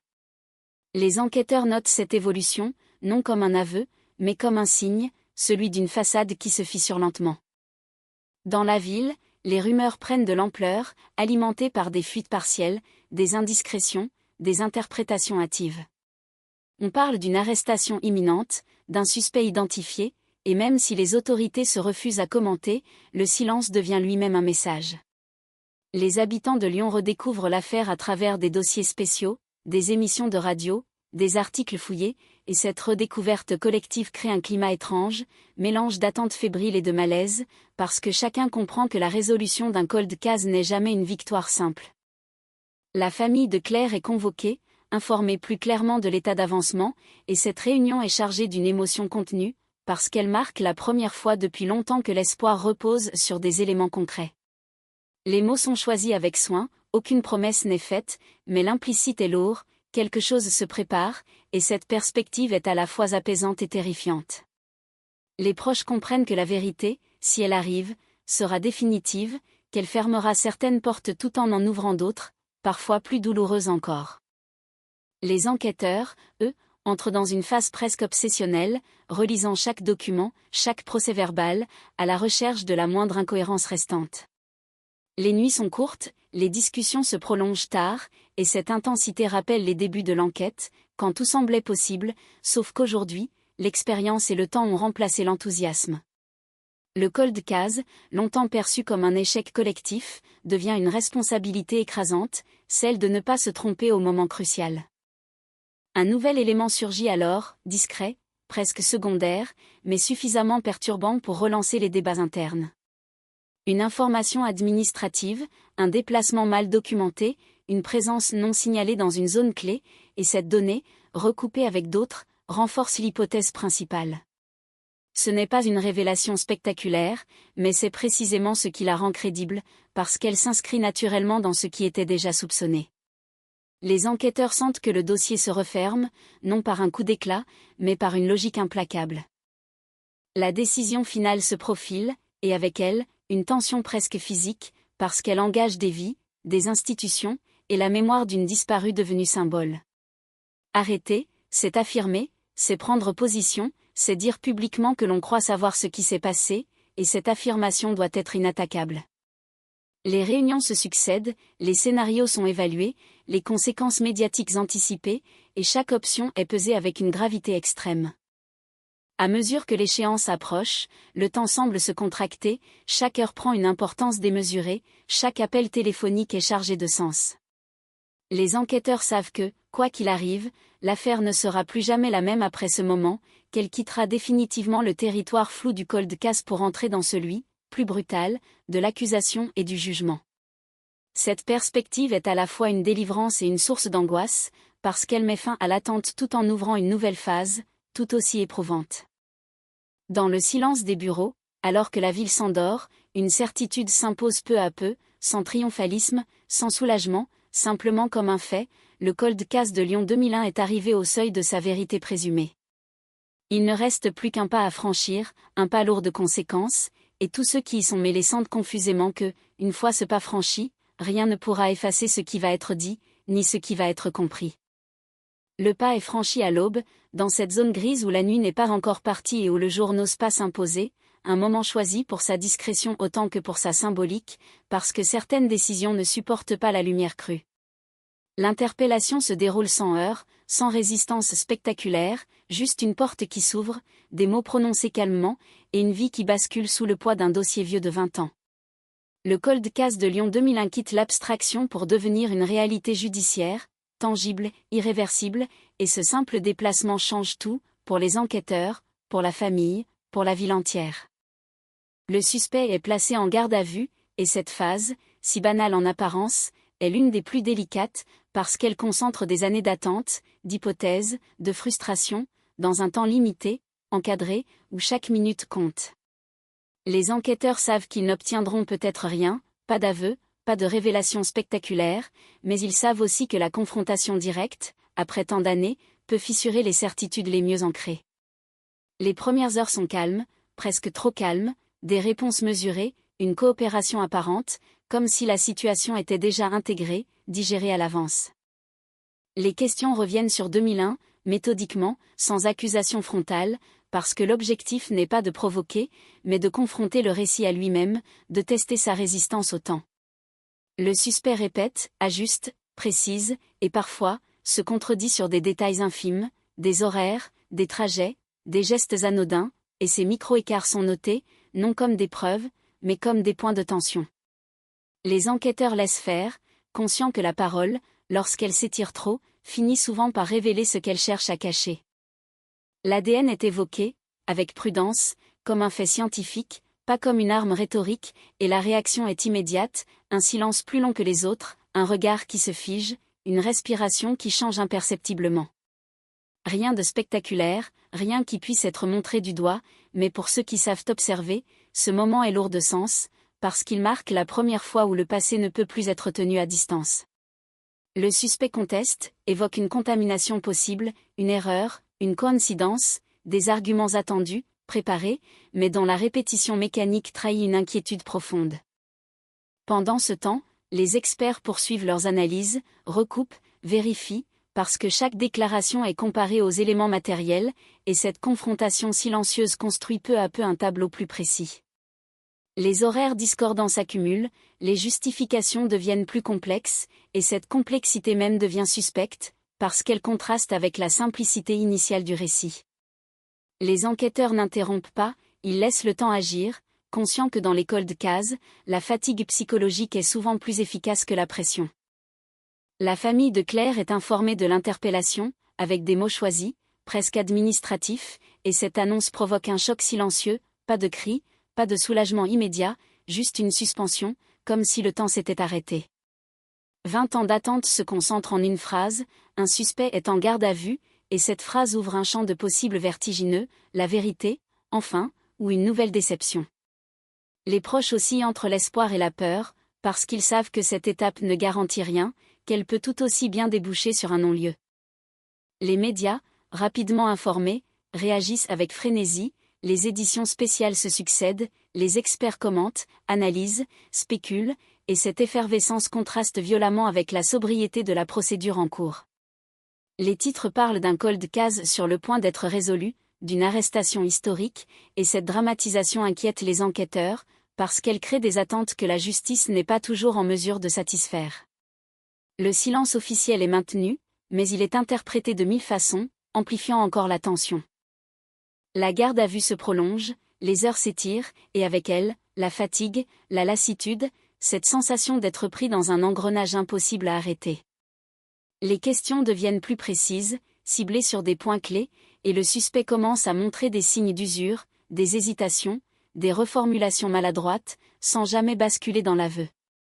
Les enquêteurs savent que ce basculement est rare, surtout après tant d'années, mais ils savent aussi que chaque mot prononcé est désormais inscrit, figé, prêt à être confronté à d'autres éléments. Une confrontation indirecte est organisée, non pas face à face avec des témoins, mais par la présentation de faits nouveaux, d'éléments réévalués, et cette méthode produit un effet particulier, celui de réduire l'espace du déni, sans l'attaquer frontalement. Le suspect réagit, se défend, parfois avec véhémence, parfois avec une lassitude résignée, et cette alternance trahit un combat intérieur que personne ne peut vraiment interpréter avec certitude. Les enquêteurs restent neutres, conscients que toute émotion affichée pourrait être exploitée ultérieurement. À l'issue de la garde à vue, aucune révélation spectaculaire n'a eu lieu, pas de confession, pas de scène dramatique, et pourtant, le dossier est plus dense qu'avant, enrichi de contradictions, de silences, de réactions, qui viennent compléter le puzzle. La décision judiciaire se rapproche, et cette proximité est presque oppressante, parce qu'elle oblige chacun à se positionner, à assumer une lecture des faits. Le cold case de Lyon 2001 n'est plus une énigme lointaine, il est désormais un enjeu immédiat, concret, inscrit dans le présent.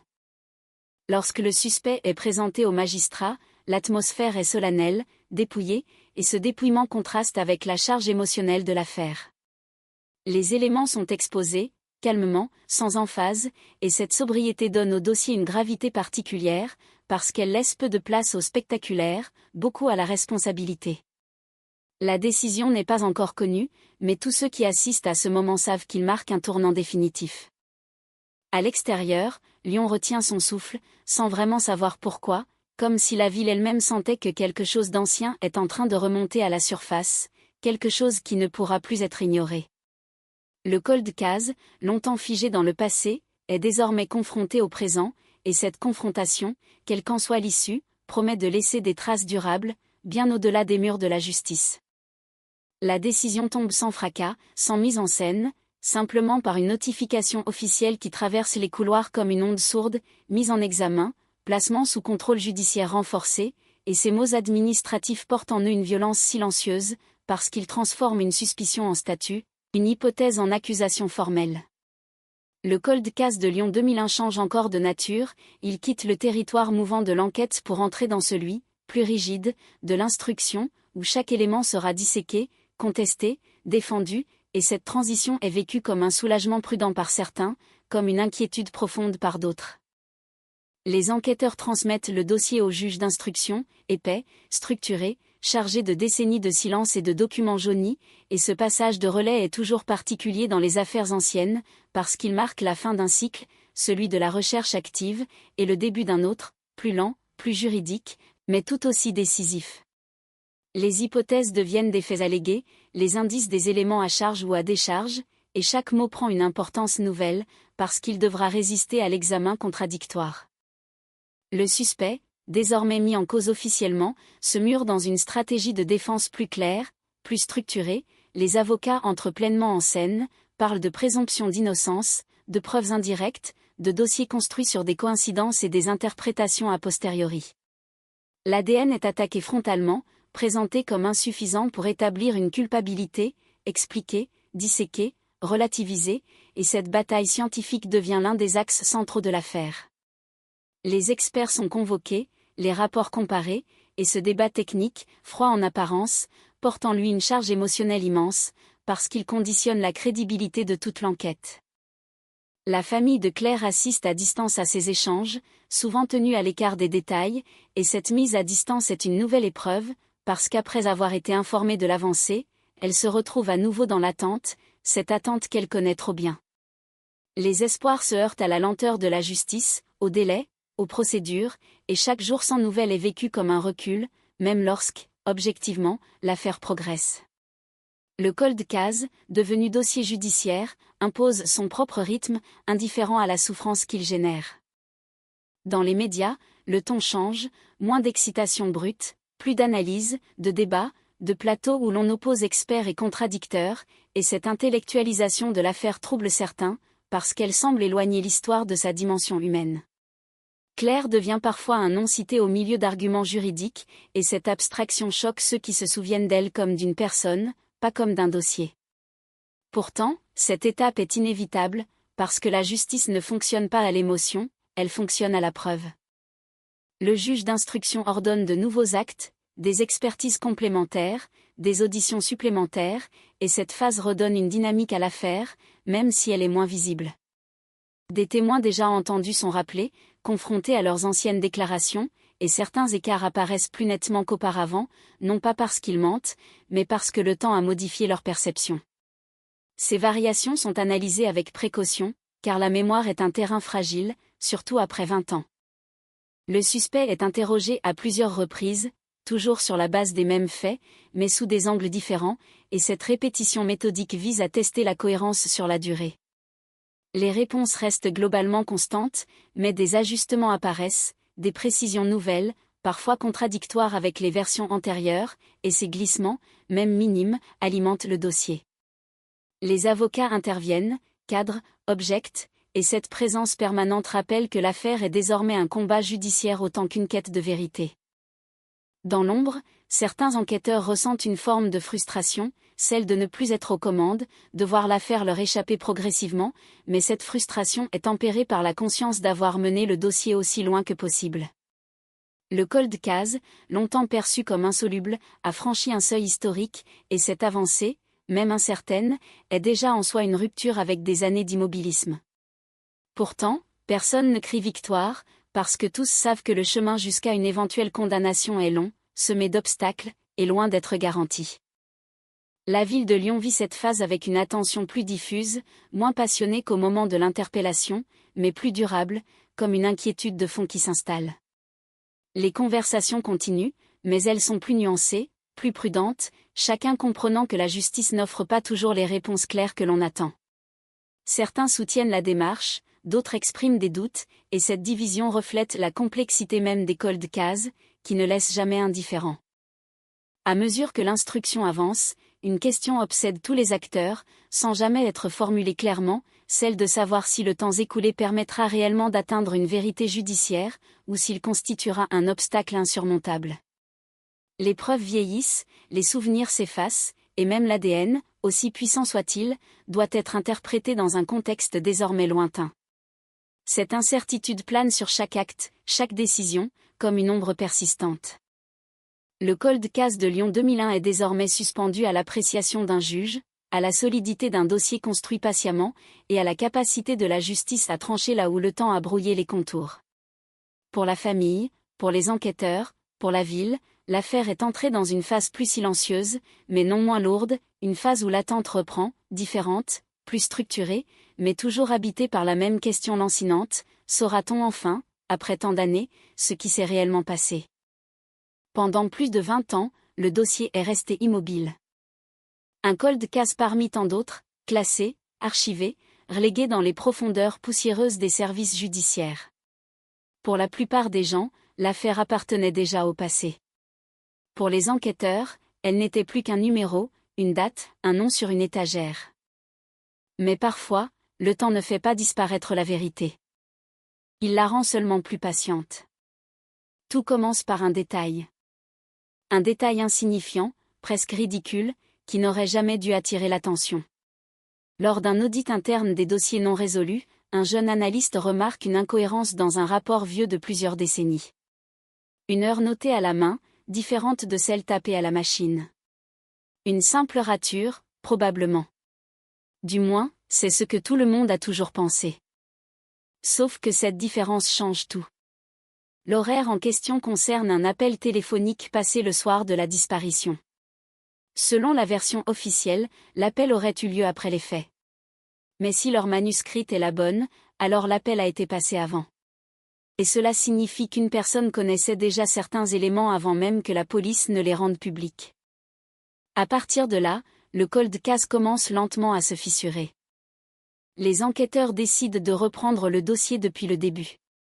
Pas avec le regard des années passées, mais avec les outils et l'expérience du présent. Chaque procès-verbal est relu. Chaque cassette audio est numérisée. Chaque photographie est rescannée à haute résolution. Et ce qu'ils découvrent est troublant. Des contradictions apparaissent là où, autrefois, il n'y avait que de la routine. Des témoignages considérés comme fiables montrent aujourd'hui des variations subtiles. Pas des mensonges flagrants. Plutôt des omissions. Des hésitations. Des zones grises que personne n'avait jugé nécessaire d'explorer. L'un des enquêteurs le dira plus tard. Ce n'est pas que les gens ont menti. C'est qu'ils ont parlé juste assez pour ne pas avoir à dire le reste. Un témoin attire rapidement l'attention. À l'époque, il vivait à quelques rues du lieu central de l'affaire. Il avait été interrogé brièvement, avait fourni un alibi, puis avait été écarté sans difficulté. Rien ne le liait directement aux faits. Aucun antécédent. Aucun mobile apparent. Mais aujourd'hui, son alibi repose sur un élément fragile, le souvenir d'une autre personne. Une personne aujourd'hui décédée. Les enquêteurs décident de le convoquer à nouveau. Plus de 20 ans ont passé. Les visages ont changé. Les voix ont vieilli. Mais la mémoire, elle, laisse parfois des traces indélébiles. Dès les premières minutes de l'entretien, quelque chose ne va pas. L'homme semble nerveux. Pas surpris, mais sur ses gardes. Comme s'il avait toujours su que ce moment finirait par arriver.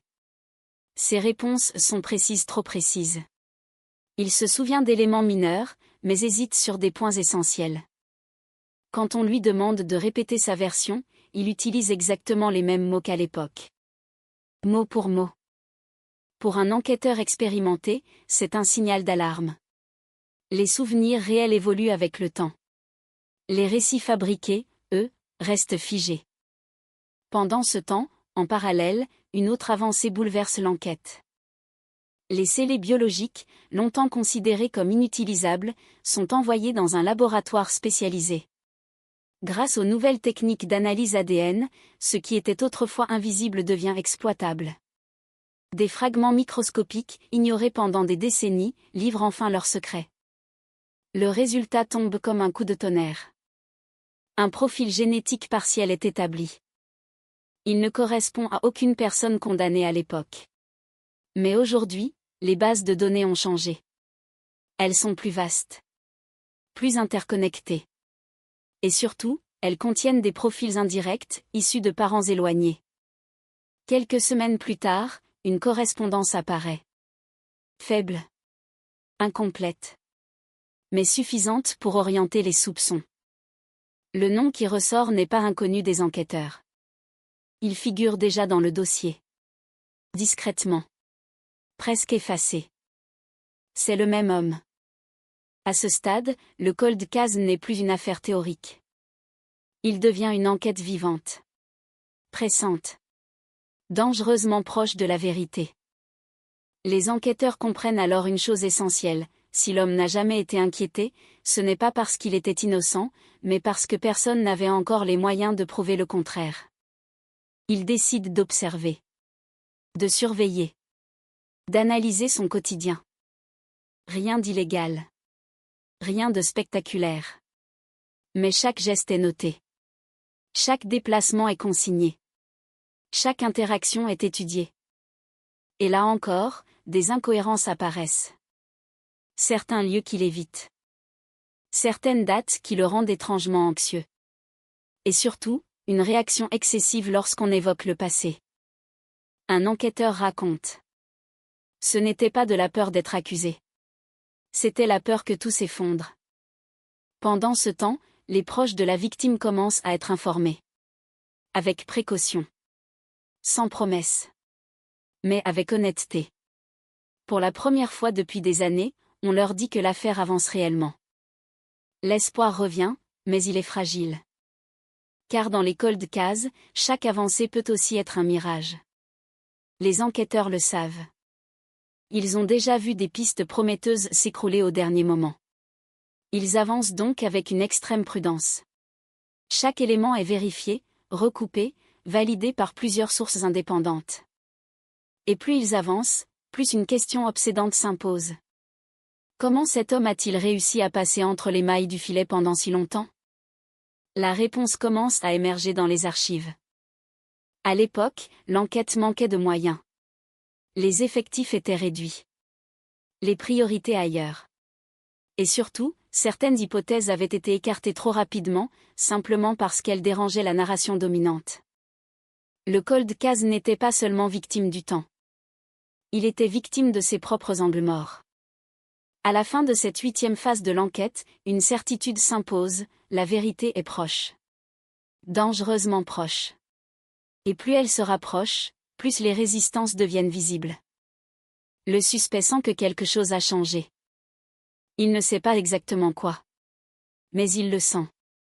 Et dans le silence tendu qui précède la tempête, une chose est désormais claire pour les enquêteurs, ce dossier, resté gelé pendant des décennies, est sur le point de se briser définitivement. Le dossier n'est plus figé. Il respire. Il palpite. Dans les bureaux feutrés de la brigade, l'air a changé. Les conversations se font plus basses, les portes se ferment plus souvent. Le cold case n'est plus une abstraction administrative. Il est devenu une présence, presque physique, qui s'impose à chaque instant, sur chaque écran, dans chaque regard échangé au-dessus d'un dossier ouvert. Les enquêteurs le savent, ils sont entrés dans une zone dangereuse. Celle où l'erreur n'est plus permise. Celle où chaque décision peut faire basculer l'affaire ou la détruire à jamais. Le suspect, lui, sent que quelque chose se resserre autour de lui. Il ne connaît pas les détails. Il n'a pas accès aux rapports, aux analyses ADN, aux recoupements silencieux. Mais il perçoit les signaux faibles. Les appels qui ne viennent plus. Les visages familiers qui se détournent. Cette impression diffuse d'être observé, même lorsqu'il est seul. La surveillance devient plus intense. Les enquêteurs ne cherchent plus seulement des preuves matérielles. Ils observent le comportement. Les micro-réactions. Les gestes qui trahissent une tension ancienne, profondément enfouie. Chaque sortie est chronométrée. Chaque détour est noté. Rien n'est laissé au hasard. Et peu à peu, un schéma se dessine. Toujours les mêmes itinéraires. Toujours les mêmes horaires. Mais surtout, une anomalie flagrante, une zone qu'il évite systématiquement. Un quartier précis de Lyon. Un secteur banal en apparence. Des immeubles gris, des rues étroites, rien qui attire l'œil. Sauf que c'est là que tout a commencé, 20 ans plus tôt. Le cœur géographique du cold case. Pourquoi l'éviter aujourd'hui, si longtemps après? La question hante les enquêteurs. Ils décident alors de provoquer une réaction. Subtile. Sans confrontation directe. Une convocation administrative, anodine en apparence, pour une affaire sans lien officiel. Une excuse légale. Un prétexte. L'homme se présente au commissariat. Calme. Poli. Presque détendu. Mais dès qu'il franchit la porte, quelque chose change. Sa posture se rigidifie. Sa respiration devient plus courte. Il regarde autour de lui, comme s'il cherchait des repères familiers ou des menaces invisibles. L'interrogatoire commence doucement. Des questions générales. Des souvenirs du passé. Des noms qu'il connaît. D'autres qu'il prétend avoir oubliés. Les enquêteurs avancent lentement, méthodiquement, comme des prédateurs patients. Puis, presque par accident, un détail est évoqué. Un lieu. Une rue. La réaction est immédiate. Une fraction de seconde. Un clignement d'yeux. Une crispation imperceptible au coin de la bouche. Mais pour ceux qui savent regarder, c'est un aveu silencieux. Le corps a parlé avant l'esprit. À partir de là, la pression monte. Les enquêteurs resserrent l'étau. Ils confrontent ces déclarations actuelles à celles consignées 20 ans plus tôt. Il souligne les incohérences, sans jamais l'accuser directement. Il le laisse s'enfoncer dans ses propres mots. Chaque réponse semble correcte. Logique. Mais l'ensemble ne tient plus. Dehors, le temps passe. Dedans, le passé ressurgit. En parallèle, les analyses ADN se poursuivent. Le laboratoire affine le profil génétique. Les probabilités augmentent. Les correspondances indirectes deviennent plus précises. Les statistiques, froides et implacables, racontent une histoire que les mots ont longtemps masquée. La probabilité que ce profil appartienne à un inconnu devient infime. Dangereusement infime. Les enquêteurs savent qu'ils tiennent quelque chose de solide. Mais ils savent aussi qu'un cold case ne se résout pas seulement avec de la science. Il se résout avec de la psychologie, du timing, et une compréhension intime de la peur humaine. Ils décident donc d'attendre. Pas par faiblesse. Par stratégie. Car ils savent une chose essentielle, lorsqu'un homme comprend que le passé est en train de le rattraper, il finit toujours par faire une erreur. Et l'erreur ne tarde pas. Quelques jours après l'interrogatoire, le suspect modifie brutalement ses habitudes. Il change d'horaire. Évite certains lieux. Passe des appels tard dans la nuit. Supprime des messages.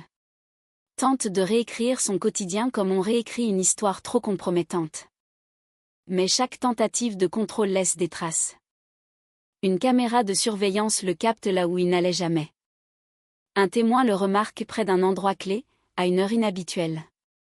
Un appel téléphonique attire l'attention par son contenu ambigu. Rien n'est encore suffisant pour une arrestation. Mais tout converge. Dans le même temps, les proches de la victime sont à nouveau sollicités. Non pas pour témoigner, mais pour se souvenir. Des détails oubliés. Des conversations anodines. Des impressions étranges qu'ils avaient mises de côté pour survivre. Et soudain, un souvenir refait surface. Un détail minuscule. Une phrase entendue par hasard. Un comportement jugé étrange à l'époque, mais jamais signalé. Ce détail correspond parfaitement à l'emploi du temps du suspect. Il comble un vide dans la chronologie. Il transforme une hypothèse en quasi-certitude. Pour les enquêteurs, le doute n'existe presque plus. Mais presque ne suffit pas. Ils savent qu'un faux pas peut offrir au suspect une échappatoire définitive. Ils avancent donc avec une précision chirurgicale. Chaque pièce du puzzle est posée avec soin. Chaque élément est validé par plusieurs experts indépendants. La nuit précédant une décision cruciale, personne ne dort vraiment. Dans les bureaux, les lumières restent allumées. Les écrans affichent des lignes de données, des photos anciennes, des transcriptions d'interrogatoires. Le cold case est sur le point de basculer. Et pourtant, une tension étrange persiste. Car plus la vérité approche, plus une question obsédante revient. Pourquoi maintenant? Pourquoi après tant d'années de silence, de négligence, d'oubli? La réponse est brutale. Parce que le temps, contrairement à ce que l'on croit, ne protège pas les coupables. Il les fatigue. Il érode les mensonges. Il affaiblit les alibis. Il transforme les certitudes en fissures. Et dans ces fissures, la vérité s'infiltre. À la fin de cette 9e phase, les enquêteurs sont prêts. Pas encore pour agir.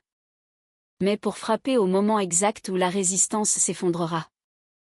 Le suspect, lui, commence à comprendre. Il sent que l'histoire qu'il a racontée toute sa vie ne suffit plus. Que le passé, qu'il croyait enterré, est en train de remonter à la surface. Le cold case n'est plus froid. Il brûle. Et dans la prochaine étape, la confrontation ne sera plus évitable. Les preuves parleront. Les silences deviendront assourdissants. La vérité est là. À portée de main. Prête à exploser. Le moment est venu. Pas celui que l'on annonce. Pas celui que l'on proclame dans une salle d'audience. Mais celui, beaucoup plus silencieux, où un homme comprend que le passé a gagné. Dans les locaux de la police judiciaire, l'atmosphère est lourde, presque électrique. Rien n'est laissé au hasard. Chaque chaise est à sa place. Chaque dossier est ouvert à la bonne page. Le cold case, longtemps figé, est désormais entièrement déployé, exposé comme une scène de crime invisible que l'on reconstitue une dernière fois. Le suspect est convoqué une nouvelle fois. Cette fois, il ne s'agit plus d'un simple entretien. Il arrive seul. Aucun avocat à ses côtés. Aucun témoin. Son visage est fermé. Ses traits tirés. Il a vieilli brutalement ces dernières semaines, comme si le poids des années qu'il croyait derrière lui venait de lui tomber dessus d'un seul coup. Lorsqu'il s'assoit, ses mains tremblent légèrement. Il tente de les contrôler, les croise, les décroise. Le corps trahit ce que la bouche refuse encore d'admettre. L'interrogatoire commence sans agressivité. Pas de cris. Pas de menaces. Les enquêteurs savent que la violence n'est plus nécessaire. La vérité est déjà là. Il ne reste qu'à l'amener à la surface. Ils parlent du passé. De Lyon. De l'année 2001. Ils évoquent les rues, les horaires, les habitudes de la victime. Des détails précis. Trop précis pour être anodin. L'homme écoute, hoche la tête, corrige parfois un point mineur. Il tente de garder le contrôle. De rester maître de la narration. Mais la narration ne lui appartient plus. Puis vient le moment clé. Celui que les enquêteurs ont préparé pendant des mois. Il pose un document sur la table. Un simple rapport. Quelques pages. Des chiffres. Des pourcentages. L'analyse ADN. Il ne le regarde pas. Il laisse le silence faire son œuvre. Le papier devient soudainement insupportable à contempler. Le suspect fixe le dossier comme s'il s'agissait d'un objet dangereux, capable d'exploser à tout moment. Enfin, l'un des enquêteurs parle. Il explique calmement. Les nouvelles technologies. Les correspondances génétiques indirectes. La probabilité statistique. Il précise que le profil ADN retrouvé sur les scellés biologiques correspond, avec un degré de certitude écrasant, à un membre de sa famille proche. Que ce profil ne peut pas être le fruit du hasard. Que les marges d'erreur sont désormais quasi inexistantes. Le suspect avale difficilement sa salive. Il tente une dernière défense. Un rire nerveux. Une phrase banale. Les statistiques, ça se trompe parfois. L'enquêteur hoche la tête. Oui, parfois. Mais pas comme ça. Il ajoute alors un détail. Un détail que seul le coupable peut comprendre. La localisation exacte de la trace ADN. L'endroit précis où elle a été retrouvée. Un endroit que la victime n'aurait jamais pu toucher seule. Le silence devient écrasant. Dans ce silence, quelque chose se brise. Le suspect détourne le regard. Pour la première fois depuis le début de l'entretien, il ne cherche plus à soutenir celui des enquêteurs. Ses épaules s'affaissent imperceptiblement. La posture de contrôle laisse place à une fatigue immense. Il comprend. Il comprend que ce cold case n'est plus une affaire du passé. Il est devenu une certitude scientifique. Une réalité judiciaire. Les enquêteurs continuent. Ils parlent des incohérences. Des alibis fragiles. Des témoignages oubliés. Des comportements récents, suspects, observés pendant la surveillance. Chaque phrase est une pierre de plus sur un édifice déjà instable. L'homme tente encore de nier. Faiblement. Sans conviction. Ces mots sortent mécaniquement, comme appris par cœur, mais ils sonnent creux. Le mensonge, usé par 20 ans de répétition, ne tient plus face à la précision froide des faits. Alors les enquêteurs changent d'approche. Ils parlent de la victime. De sa vie. De ses projets. De ce qui lui a été volé. Ils décrivent l'impact sur la famille. Les années d'attente. Les anniversaires passés sans réponse. Le vide laissé par l'absence. Ils ne cherchent pas à attendrir. Ils cherchent à rappeler une vérité simple, ce cold case, ce n'est pas un dossier. C'est une vie brisée. À ce moment-là, quelque chose cède définitivement. Les yeux du suspect se remplissent de larmes qu'il refuse de laisser couler. Sa respiration devient saccadée. Il passe une main sur son visage, comme pour effacer une image que lui seul voit. Il murmure quelques mots. Inaudibles d'abord. Puis plus clairs. Ce n'est pas un aveu spectaculaire. Pas une confession cinématographique. C'est pire. C'est un récit fragmenté. Décousu. Un mélange de justifications, de souvenirs confus, de tentatives désespérées pour minimiser l'irréparable. Il parle de peur. De panique. D'un moment qui lui a échappé. Il affirme qu'il n'avait jamais voulu que les choses aillent aussi loin. Mais les enquêteurs savent que l'intention importe peu désormais. Les faits sont là. Implacables. Chaque phrase qu'il prononce est soigneusement consignée. Chaque hésitation est notée. Le piège s'est refermé non pas par la force, mais par la vérité. Lorsque l'interrogatoire prend fin, il n'y a pas de soulagement. Seulement une gravité immense. Le suspect est placé en garde à vue. Le cold case de Lyon, 2001, n'est plus officiellement non résolu. Dans les heures qui suivent, les procédures s'enchaînent. Les procureurs sont informés. Les juges saisis. Les proches de la victime reçoivent l'appel qu'ils n'attendaient plus. Certains pleurent. D'autres restent silencieux. La vérité, même attendue, reste un choc. Pour les enquêteurs, la victoire est amère. Ils savent qu'aucune résolution ne rendra les années perdues. Qu'aucune arrestation ne réparera l'absence. Mais ils savent aussi une chose essentielle, le mensonge n'a pas gagné. Le temps n'a pas effacé la vérité. Il l'a simplement retardée. À ce stade, l'affaire entre dans sa dernière phase. Celle de la justice. Celle des confrontations publiques. Celle où chaque détail sera disséqué, contesté, défendu. Mais une chose est désormais acquise. Le cold case n'est plus froid. Il est vivant. Et il ne se taira plus. Dans la partie 11, le récit atteindra son épilogue. Le procès. Les réactions. Et surtout, la question qui restera suspendue longtemps après le verdict. Quand la vérité arrive, si tard arrive-t-elle encore à temps? La salle d'audience est silencieuse. Pas le silence apaisant de la fin d'une histoire, mais celui, lourd et tendu, qui précède les mots irréversibles. Les bancs sont occupés par des visages fermés, marqués par des années d'attente. Les regards se croisent sans vraiment se voir. Chacun est là pour la même raison, mais chacun porte une vérité différente. Le cold case de Lyon, 2001, est désormais un procès. Sur les murs, le temps semble s'être arrêté. Pourtant, dehors, plus de 20 ans ont passé. Des saisons entières. Des vies reconstruites, brisées, déplacées. Et au centre de cette salle, un homme fait face à ce qu'il a fui toute sa vie. Le suspect n'est plus un suspect. Il est l'accusé. Il s'assoit lentement, encadré, comme vidé. Son visage ne porte plus l'attention des interrogatoires, mais une lassitude profonde. Celle de quelqu'un qui a compris que l'histoire qu'il contrôlait depuis des décennies ne lui appartient plus. Chaque geste est observé. Chaque réaction est scrutée.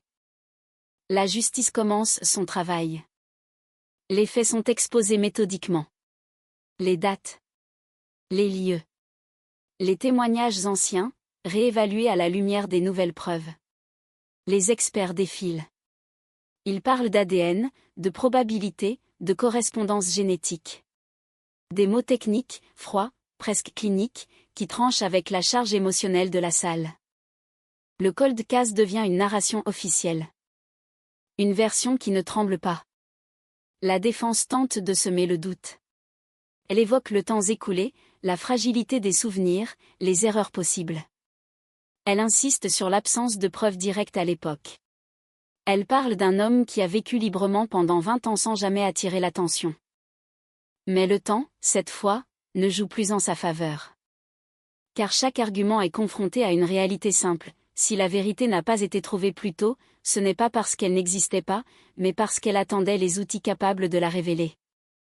Lorsque les proches de la victime prennent la parole, l'air change. Les mots sont rares. La voix parfois brisée. Ils ne parlent pas de vengeance. Ils parlent de l'absence. Du quotidien amputé. Des moments manqués.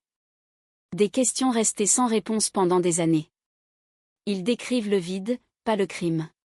Et c'est peut-être là que la vérité frappe le plus fort. L'accusé écoute. Il ne regarde personne.